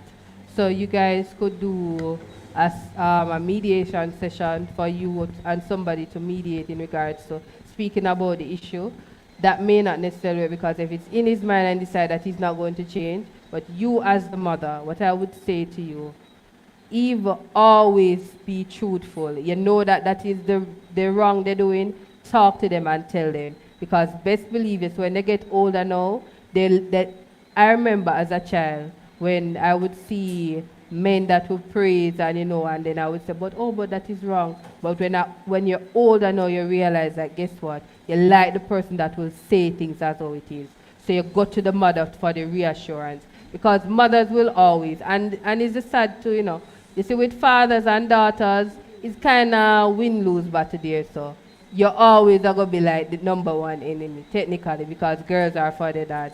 But as the mother, you always set the foundation. You have to set it for the daughter, no matter what. Even though I understand the situation, but you navigate it with other things. But always remain true. Because even for my brother always said to me that, Joni, that's something I love about you. You always talk it as how it is. I wouldn't go to somebody else. I would come to you because I know that's how it is. And I said, but that's how mommy is. That's how my mother is always. As the mother, you always have to be that to navigate. Because your child needs to know what is wrong, So if the two you are overly praising the child now, the child is going to feel that it's right. So you now need to, sometimes you're going to be the bad person, but it's better to be the bad person and talking the truth. But it's how you navigate it as well. But I would want for you and him to find a mutual family friend, somebody that he listens to and explain the situation and for them to, so he can come to some understanding. Because him as a father, that's something that can affect them as well. So some balance needs to draw there, so when it comes down to that. But always be firm on your ground. Always be truthful and stand for what you know what it is. Because you're teaching them what they will be as women. And you want them to pass on that value as well. Good night. Good night. Read the helpline. It's you said is on 100 man and Spanish Town is for domestic abuse. Is the helpline also for domestic abuse? Right. So the helpline is the same for the domestic violence as well. So what about parents or women that just want to talk with someone that yeah, is the not, same thing. not So if you abused? want to speak to somebody, you can reach out to the helpline as well. And then if they aren't able to assist, they will refer you to the entity and agency to give you that assistance. Take one Okay. pass it on. So the cards have both male and female helpline. For the female, they can reach out. It's a 24-hour helpline, so they can call or they can WhatsApp the number on the helpline. Take one, pass it down. So just take one and pass it down so everybody can get a card.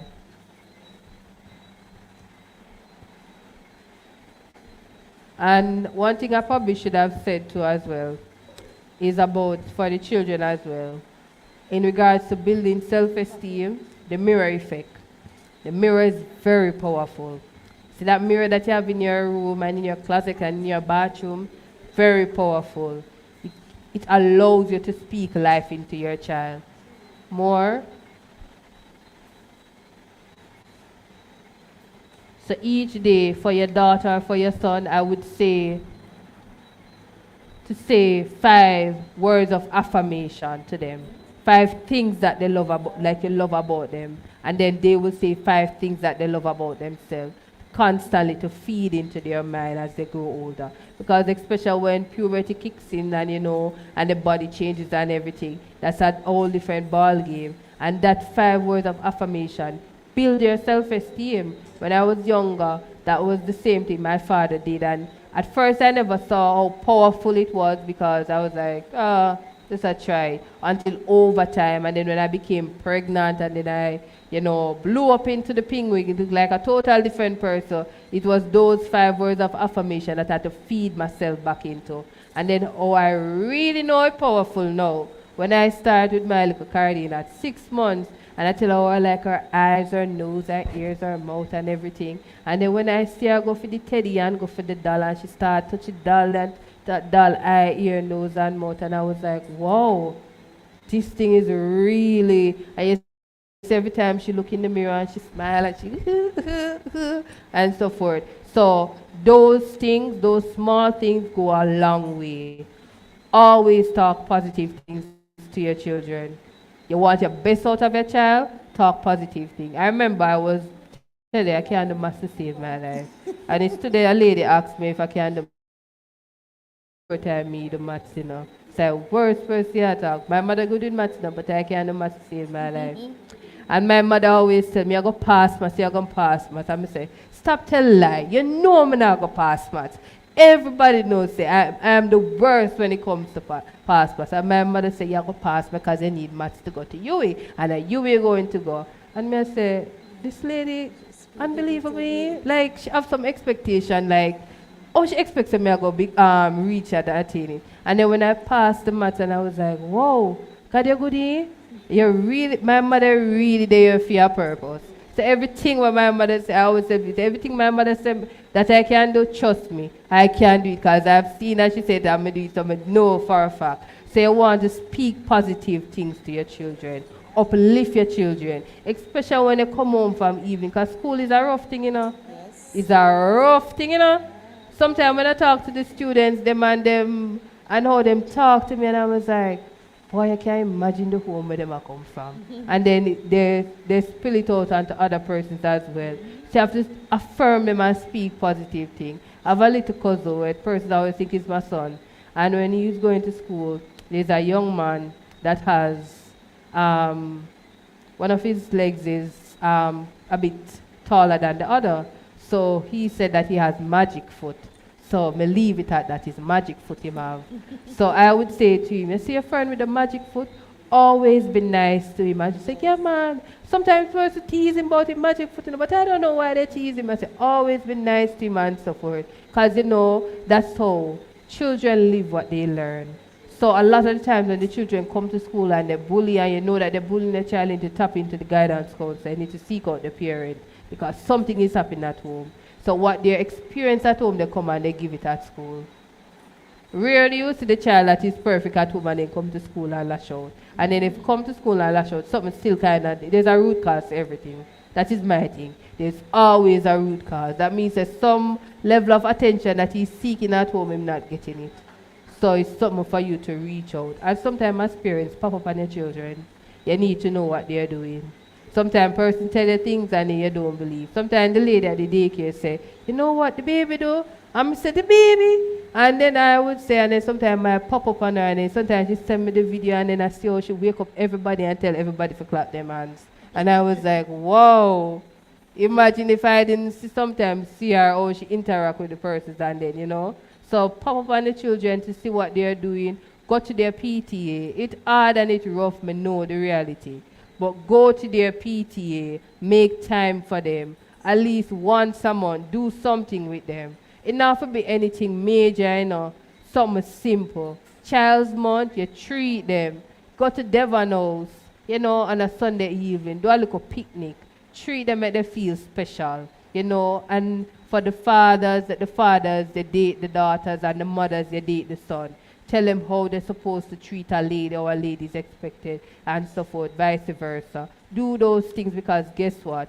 You have to be the one to do it because when they get older now, when they start the family, with the expectation they will have, or what is, so they need to do those things as well with their children. Somebody had their hand up. I'd like to ask a question. Sure. All right. How do you help someone who has a low self-esteem? So the 5 affirmation. So as simple as I think it is. So when I was younger, and to give you the backstory, so I always thought I was a beautiful girl. But then the worst thing happened to me when I reached grade 8. Not acne, eczema. So my face white and then my body basically dark. So you know how does that my self-confidence right there, so just drop to the ground completely. And my brother used to say, come in two-faced. And say for me, right. From him say two-faced, all them friends know me as two-faced. So because of that, so my father told me about saying the 5 affirmation. So I went in and he said, what you like about yourself? So well, I did like my eye, but can't even see my eye because I have two-faced. So he said, no, you like your eye. Don't tell me what your brother say. You like your eye. So what else you like? I said, well, I like my nose. And he said, good. I said, but I can't see me. You see me color my nose now? He said, you like it. What do you like, not what your brother like. So you say those things. You say positive things to them, things they like about themselves. Also send positive quotes as well, videos. Feed a lot of positive things to them. But older person or a younger person, that we should have asked. It's a older person, but that person is in denial. So that person, you can't help that person. No, but it's serious. That was the next thing I was going to say. Some persons, because you will know the persons, and I've met persons and I said to them, I think that you need to talk to a counselor because there is something there that, your mother would have failed you, sadly, as a child because she should have been the one and your father should have built that aspect and they didn't. So, as an adult now, you have to work on that because you want to be a mother and so forth. And the person said nothing is wrong with them. There's nothing you can do at that point. All so, right. The person that I'm talking about. Don't say the person No, I'm name. not going to say the person name, man. I know her through my work system. And we introduced her to counseling. She said, no, she's okay. But at the same time, she's in a relationship, having one children to my word speaking, and so she having the children stage, top of stage. None can help the other. And you try to seek help for her, but at the same time, she's telling you that nothing don't wrong. She's a good mother, and she's in an abusive relationship. So it's just like, you know, when you try Draw a donkey and donkey don't lick, walk lick a wire nail in a concrete, and it can't go through just a bend. It's because she's not empowered. So it don't matter. Sometimes some persons will be like that. Not But every. me sorry for her because she need help. Yeah, but that is true. But not every victim you will be able to help. That is the sad reality. Because But then again, in their what mind, would she pass on to her children? yeah, that is the sad part. That is the sad. But in her mind, you know, she see everything that is perfectly normal. It's her norm to be in an abusive relationship. That's what she saw. That's what she grew up with. And in her mind, she don't see it as low self-esteem. She don't see anything wrong with she putting the person over herself. Because sometimes that's how she was raised. Because a situation I told you about earlier with a young lady said she didn't know that a man was supposed to buy her things, be a provider. How she was raised is that her mother used to have several men that would come in, and the mother would used to cook a big meal and cook and take care of the man and so forth. So in her mind, she was like, every time she gets somebody, that's what she does. Because that's what she see her mother do. She never see anything else. So it's hard for her, but what I would say to you is to refer her to the helpline. So call the social worker and for the social worker to reach out to her, because you of your own doing may not be able to reach her. And sometimes the social worker will not reach her yet, but over time. Because I have case where when I started for years, and it's obvious, and to the point that it was the lady was literally close to death. And I was like, all right, I don't normally do this thing, but you're going to a close zone. If this man, you need to be careful, because you may lose your life in this relationship. And the lady insists, nothing, everything okay. Is after like 3 years, just randomly she texts my phone and she said, everything you said was right. Even though I didn't listen to you, I feed on those words in the back of my mind every day until I was able to take myself out of the situation. I said, really? Because even me at one point, I said, but I do everything I can do. Yeah. I say I do everything, and I don't want for, and I always say to her, I say, you're such a beautiful lady. And she's like, oh, me not beautiful. I say, what you mean? You're so beautiful. But because a lot of the times, it come back on to trauma. Trauma is a real thing, Childhood trauma, sometimes it's hard to get over. It's hard to deal with what happened, especially for sex workers. A lot of the times, they're sex workers because of the trauma. They were sexually abused by their mother's boyfriend or husband. And for them, they always say, oh, Miss James, better me sell myself than me I'm married to a man, or, say me I commit to somebody. But because of the trauma, and when they listen to their story, it's like they have one trauma. I have to be like, whoa, can one person go through so much trauma? So it's hard sometimes. So you have your own self, and then you have to tread lightly too. So you not try to call that superwoman when you think about that, because what if she is going back to the partner and say, oh, say Mary tell me to left you a long time. She tell me to left you, He can come and attack you, Yes, I know. So you have to be mindful of that as well. So sometimes it's hard though. It's really hard, and it will take them a while. So I told you about the victim. It took her 22 years. And trust me, it's about 10 years the Bureau was working her with. 10 years. So she worked with 2 other social workers before me. 10 years. And took her 22 years. It's a real thing. An experience, if you didn't experience love from an early age, it's hard. Because this perpetrator would have already feed their mind with positive things and say them love you, and then they just break it down. They tell you that you're beautiful, and you feel confident because of what they say, right? So when you put on your clothes, they say, how do I look? And then we tell you until they said, oh, man, I look. Oh, you look so nice. Look on you. In a your old age, you want to fix up yourself. You never know fix up yourself when you're a young girl. Right. Sorry. It's just an example. So it's hard. So leave it to and it will take a while sometime. But what I find out that some of these ladies, they just belittle themselves because some of their They don't story know the is just value. like you just want to hold them and strangle them when you hear it. But then you have to understand, you know, Because you can tell me that a man abused me, beat me up on everything, and then him come and want sex and you tell me say that I best sex you ever have after the man beat you. yeah, I've heard it a lot of the time. Yeah, And then that's they what they said, are saying. They want to hold them and strangle them. no, because they do, yeah. So imagine a situation where, He don't love me.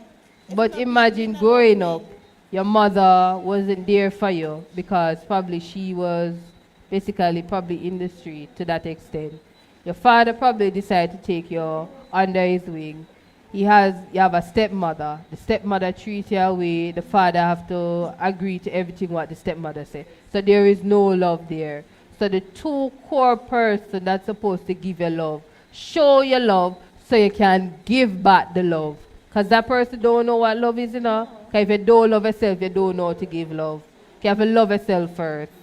You have to put yourself first at all time. As a mother, you have to put yourself first even before your child. Yeah. Because if you weak and weeble, how you going to help the child? I don't mean say you must fix your ear and then know say your child needs the school fee, none of that I mean. But in the sense of you have to take time for yourself, by yourself. You know, as little as my daughter be, I tell her, say, it's mommy time now, give mommy 5 minutes for herself. If you take time for yourself and you recoup and so forth. So it's hard, you know, I understand.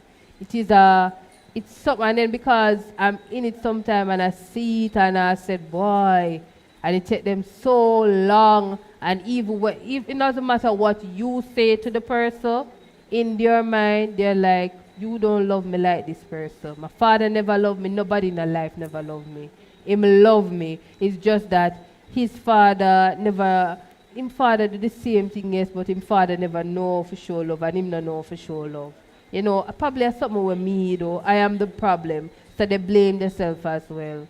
So another question: at what stage does a social worker really step in and do something? Because at times, even when you introduce a social worker to that case, the social worker will come one time and then you don't see the social worker again, and at the same time, the children that are in that relationship have been abused. So at what stage does the social worker step in and say, all right, me go pull the children them from you until you get help? So there are different type of social worker. So for that case, you need CPFSA. So the social worker from CPFSA would address the children. That's their area of focus. The DV social worker will address that case. So not every social worker can address a case. So it's based on the entity or the ministry that they are assigned to and their role and their responsibilities. I can't deal with children. I only focus with DV. So for the social worker can never pull away from the case. So it's something that will always be. But in regard to, let's say that they see that their life is at threat now, automatically, so what I should say, once a case of domestic violence occurs, in regards to, let's say the man abused the woman and you see the physical mark and you know that is the reality, the police come into play. So once there is a physical aspect, so the woman makes the report at the domestic violence eye care center, then there's a receipt. Let's say that the woman is beaten badly, maybe hospitalized or beaten to the point that you know there you see it, then the police can arrest the individual. But the receipt that they get, they will use to take out a protection order. So the protection order, while going to the family court or the parish court, there's an intermediate order. That's where, before getting the protection order, in the event that the perpetrator violates the order, then they can be arrested. But once it's to the point that you know they're in hospital and so forth and it's badly, then they can arrest them instantly before the proceeding with the court. So once it goes to the court will probably give about 6 months, 1 year, depending on the situation, and would grant the order. In the event that the perpetrator violates the order, the perpetrator is arrested, and the penalty is $1 million or up to 12 months in prison. So there was an amendment that is made on the law. So before it was $10,000, now it's $1 million or 1 year imprisonment. So once that situation occurred, that is the natural course. So let's say that the situation has not escalated to that aspect where the physical, because with domestic violence occur verbally, sexually, financially. So financially is abusing the person. The social worker will talk to the victim. Sexually is abusing the person, and the social worker. Once you start, let's say start verbally, once you start verbally, financially, sexually, physically, all four of them are coming into play. All four of them are coming into play. So don't believe that, because you're in a verbal abusive relationship, you're safe. Or you're in a financial abusive relationship, you're safe. You're not safe at all. Because it's going to come down. All four of them walk hand in hand. Because it's like you're giving him power. So him get the look of power now, in regards. If you think about it, the first time they probably grab you and they drape you up and choke you at the wall, the next time you're going to do something extreme. Okay, you're comfortable with that. So, let me try something else. So I always say to persons, I don't play certain game. So nobody come say, play around with me. That's just my caution thing because of my work. So I'm not in a play rough and no play. No. I'm big. I'm not in a play thing. Because I don't know what that next thing is got something got on me that we playing rough and so forth. So I'm a mature. I don't need to play. Play when you're younger. I don't have too much time when I play when I'm younger. Not. So be mindful of that. Because sometimes that's how the perpetrators start off, Them start to like playing and then they get aggressive and out of nowhere. Because sometimes you don't know the mindset of the person. Because you're a narcissistic person. So have to be mindful of that when it comes on to that. So the social worker never walk away from the case. So when it comes to the point that the social worker will tell the victim that, guess what, this reality is you need to report the situation. The social worker cannot force the victim to report, but the social worker will tell the victim to report. Right. If there is nothing physical or in regards to that, for example, with the financial aspect and certain things, the social worker can't do the report. But when it comes on to the victim life being threatened, then the social worker can give the assistance. Over the years, I've realized that I've come into contact with a lot of persons that have been sexually abused. Yeah. And so one of the questions that they oftentimes ask is that even beyond you, forgiving the person, some of them are Christian, some of them aren't. So for the ones that are Christian, the question that they would ask, even beyond me forgiving the person that has caused so much trauma from a childhood age and so forth, how do I live? Because some traumas, it happened to you 1990 and that's just once. But persons that have it to deal with and then know, pre-adventure, I see on a day-to-day basis, how do I live beyond? Yes, maybe it stopped, but how do I live beyond? I forgive you, or me deal with you on a day-to-day basis, knowing the trauma that you have actually brought to me. Now, what I realize is that sexual abuse, maybe if we are supposed to do a survey here, maybe 80% of who is here has sometime in our life been down that road. And so it is based upon conversations, because for some reason people just always come to me and confide in me where these things are concerned, right? And sometimes to the extent of the trauma, me leave at one place because I don't know if you tell you say. Yeah. Because it's not like I just want one-time thing and you forgive and you move on. It's a reoccurrence. Even go to the point where their child or children might now be affected by the same thing. So my question is now, after we are forgiven for the Christians, how do I live? Practical ways in living seeing this man, seeing this woman, seeing this person that have brought so much trauma to you. Sometimes even when we say we are Christian, sometimes your flesh rise up. You understand me? Yeah. Because when you remember the trauma where you go through, when you remember the pain and the hurt, sometimes even if you say Jesus or depend upon the Holy Spirit, it takes a lot from you. Yeah. Actually, I've been in conversations, as I said before, where even a man of God would have confide and say, I have been molested repeatedly from a child coming up. And that way you realize is that even that person, it becomes a person now that victimize persons, hurt persons, because guess what? The trauma that you deal with before is like, even though this person has speak gospel and I said, do the thing them and I do them, this person is still hurt because persons over the years can say, no, I have been hurt and it is the same trend. Yeah. So how do we live beyond the trauma, the hurt, the daily reminders? Some of them stand before our very eyes. Yeah. To go forward. I just need something that, that when this conversation comes up again, we can actually relate in a more practical way. I remember the other day I was talking to somebody and the person said, Anake, this person had done me so much harm sexually growing up. It was like the mother husband.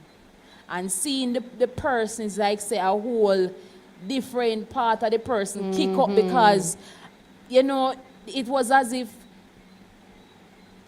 even though she forgive, it's as if They self bring up just back. act up in a one way where she Yeah. just want to grab him. Yeah. You understand me? So I want to know, probably persons here have been down this road Yeah. before. Because what I realize when you talk about sexual abuse, a lot of us shut down. Because fear. No, probably that we are here speaking with you and you can refer us to persons. It would be, on some persons, I better than get one number and call discreetly. Yeah. You understand me? So oftentimes we don't really learn from these things how to really get over it in a one practical way. Because truth of the fact is that we don't really share certain aspect of our lives or what we have been through. I will give you a case that I dealt with a sexual abuse situation. I think that is very practical because sometimes you may not experience it, but through this case, it gave me a better understanding. It's something that I always wanted to understand how persons can get over. The case was a young girl, very young girl. She was sexually abused in like the worst way ever. Everything you can think, sodomize and so forth, that you think that somebody can do to a 16-year-old, this man did to the girl. And he kidnapped her, had in her the house for 2 days straight, constantly, every minute of the day, until she was able to escape. And what I did, first, a counselor is good. A good counselor is good, and you have a bond with them. You have a good bond with them, and they can understand you as an individual and so forth. 'Cause evil, you may express it to somebody, but because they're not trained in a certain way, it may come across a different way. And sometimes person trained the way they come up in a different way. Because it was my era to cover, but because when I referred her to an agency, she said that we have a connection that the lady don't get. That like how I would get with her. But what I did was I would, think about life. Every experience is for a reason. God give us experience for a reason.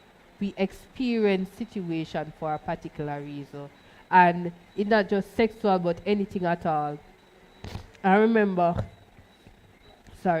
when my mother passed, and every time persons come on with death, and that is the one thing I could help persons to get over with, because I don't know how to deal with it, because nobody never did it, died in my family before.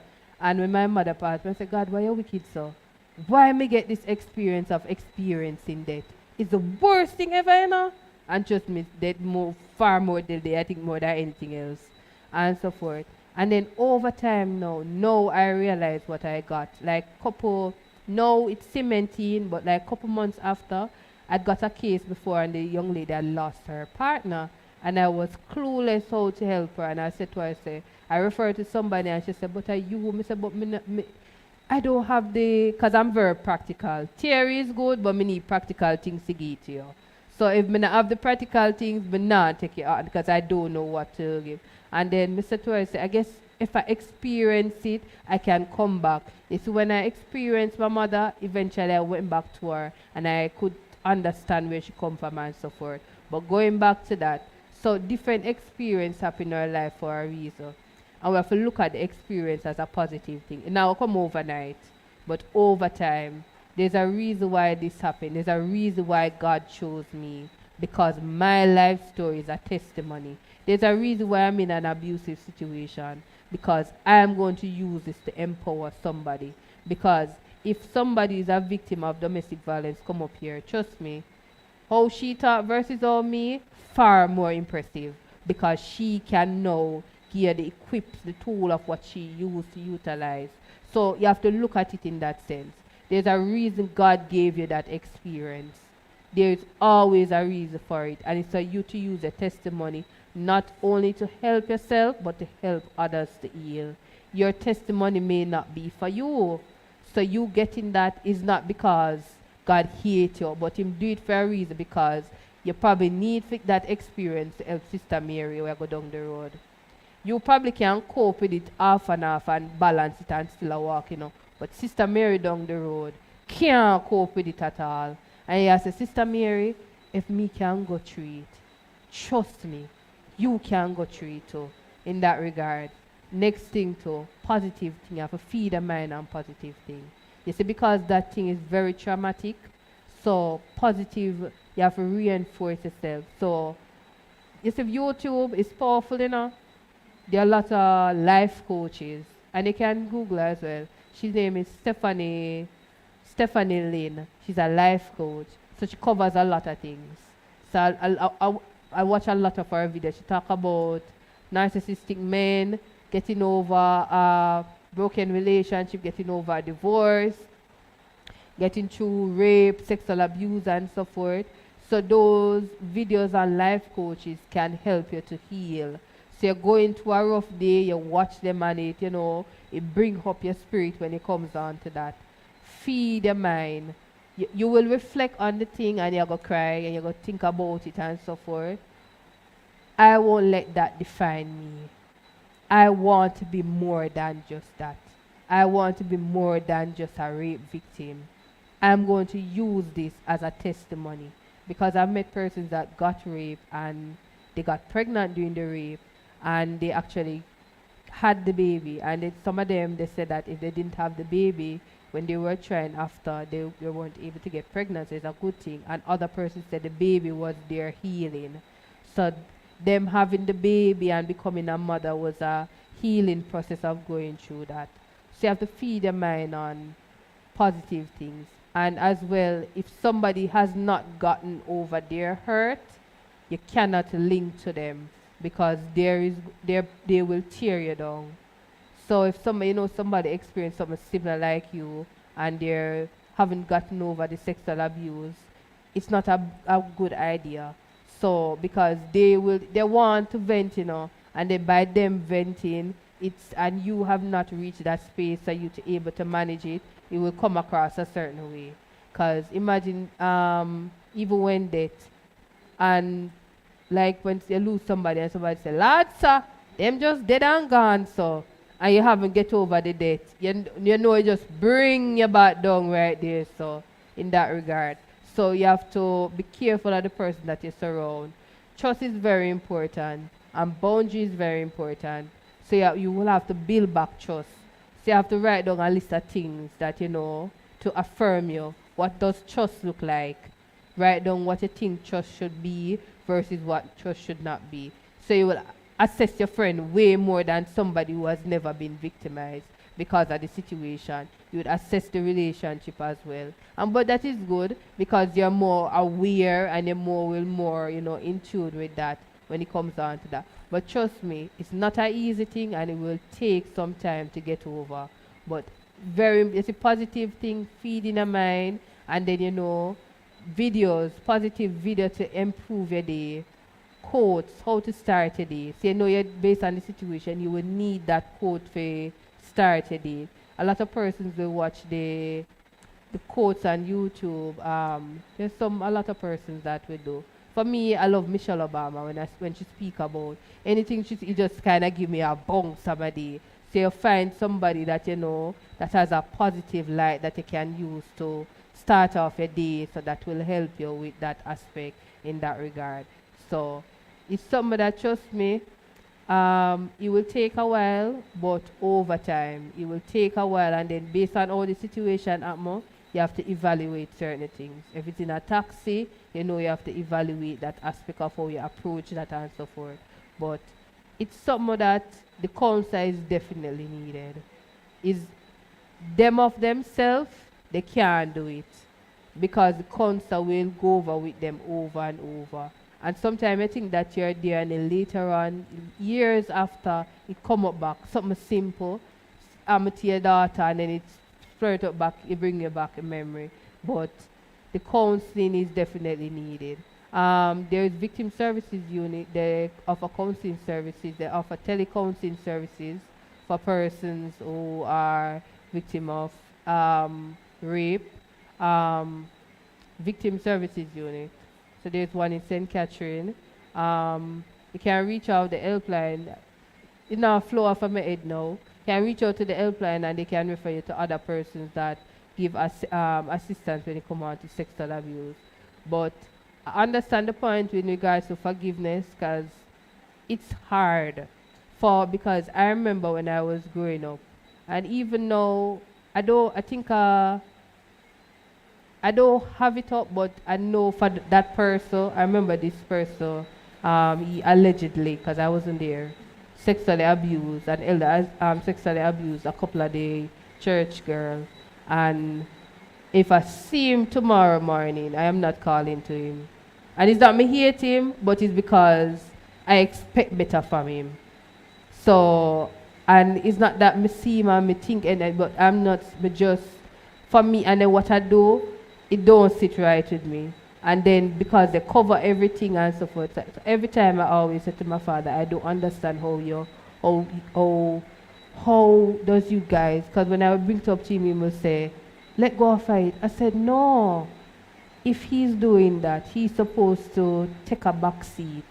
I understand the person probably have a weakness or so forth, because there's a root cause, because before, that's why they do the same thing. So that happened to them before, so they do it. So take a back seat, get the necessary help. Don't in the front that you're condoning it and so forth. So I feel the pain with that part. It's hard to, and then if it's person that is in your family, that's a different, like a father, a husband or somebody, that do it to the child. But the counseling is there because you need an external person. So here why counseling is important.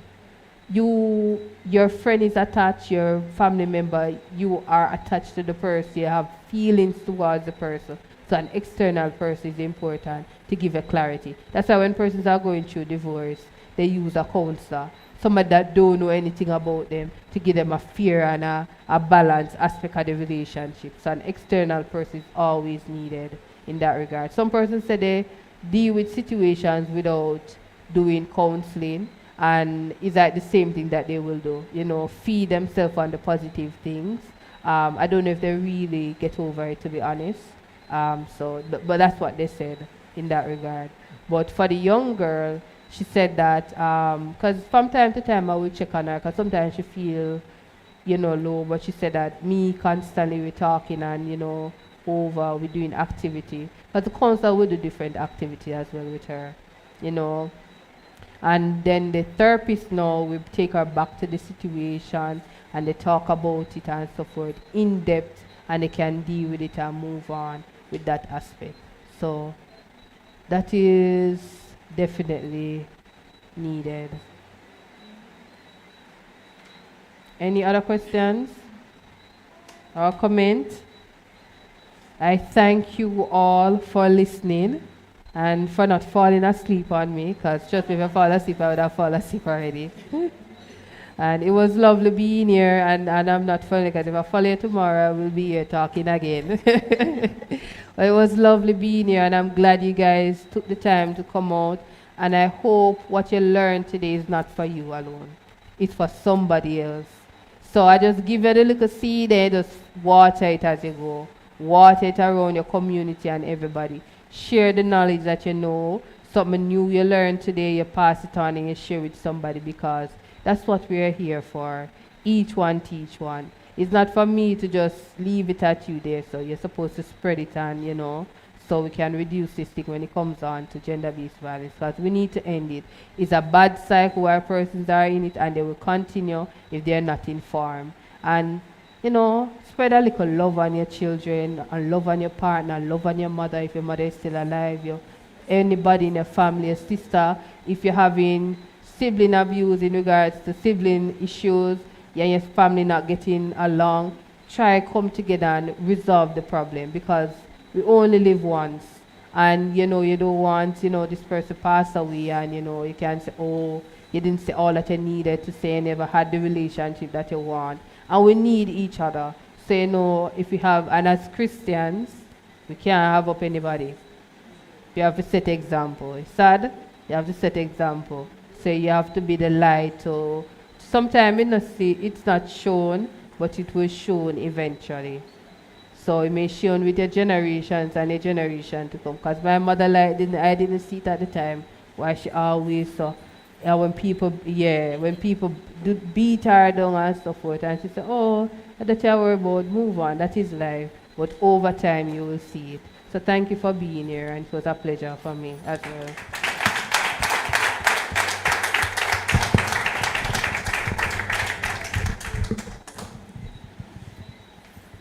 At this time, Sister Brown will come with a presentation.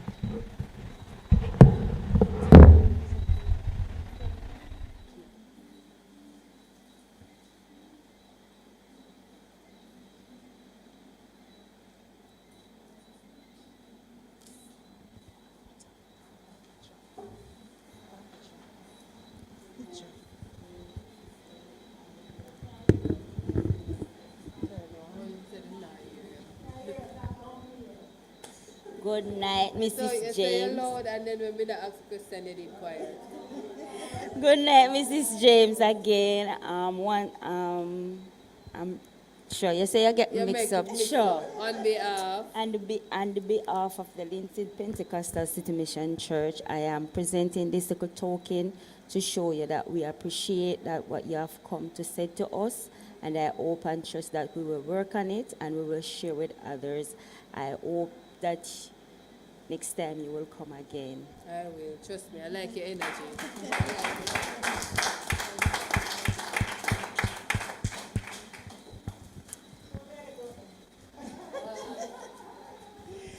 Okay, we have come to the end of our little forum, and I just want to take the time out to thank Russell Penn, Trafalgar, Cheeseville is there? No? And Linted City Mission Church for coming out. I really appreciated the attendance, and I hope the next one will be bigger and better. All right? At this time, we'll call on Sister Simone to close us off in prayer.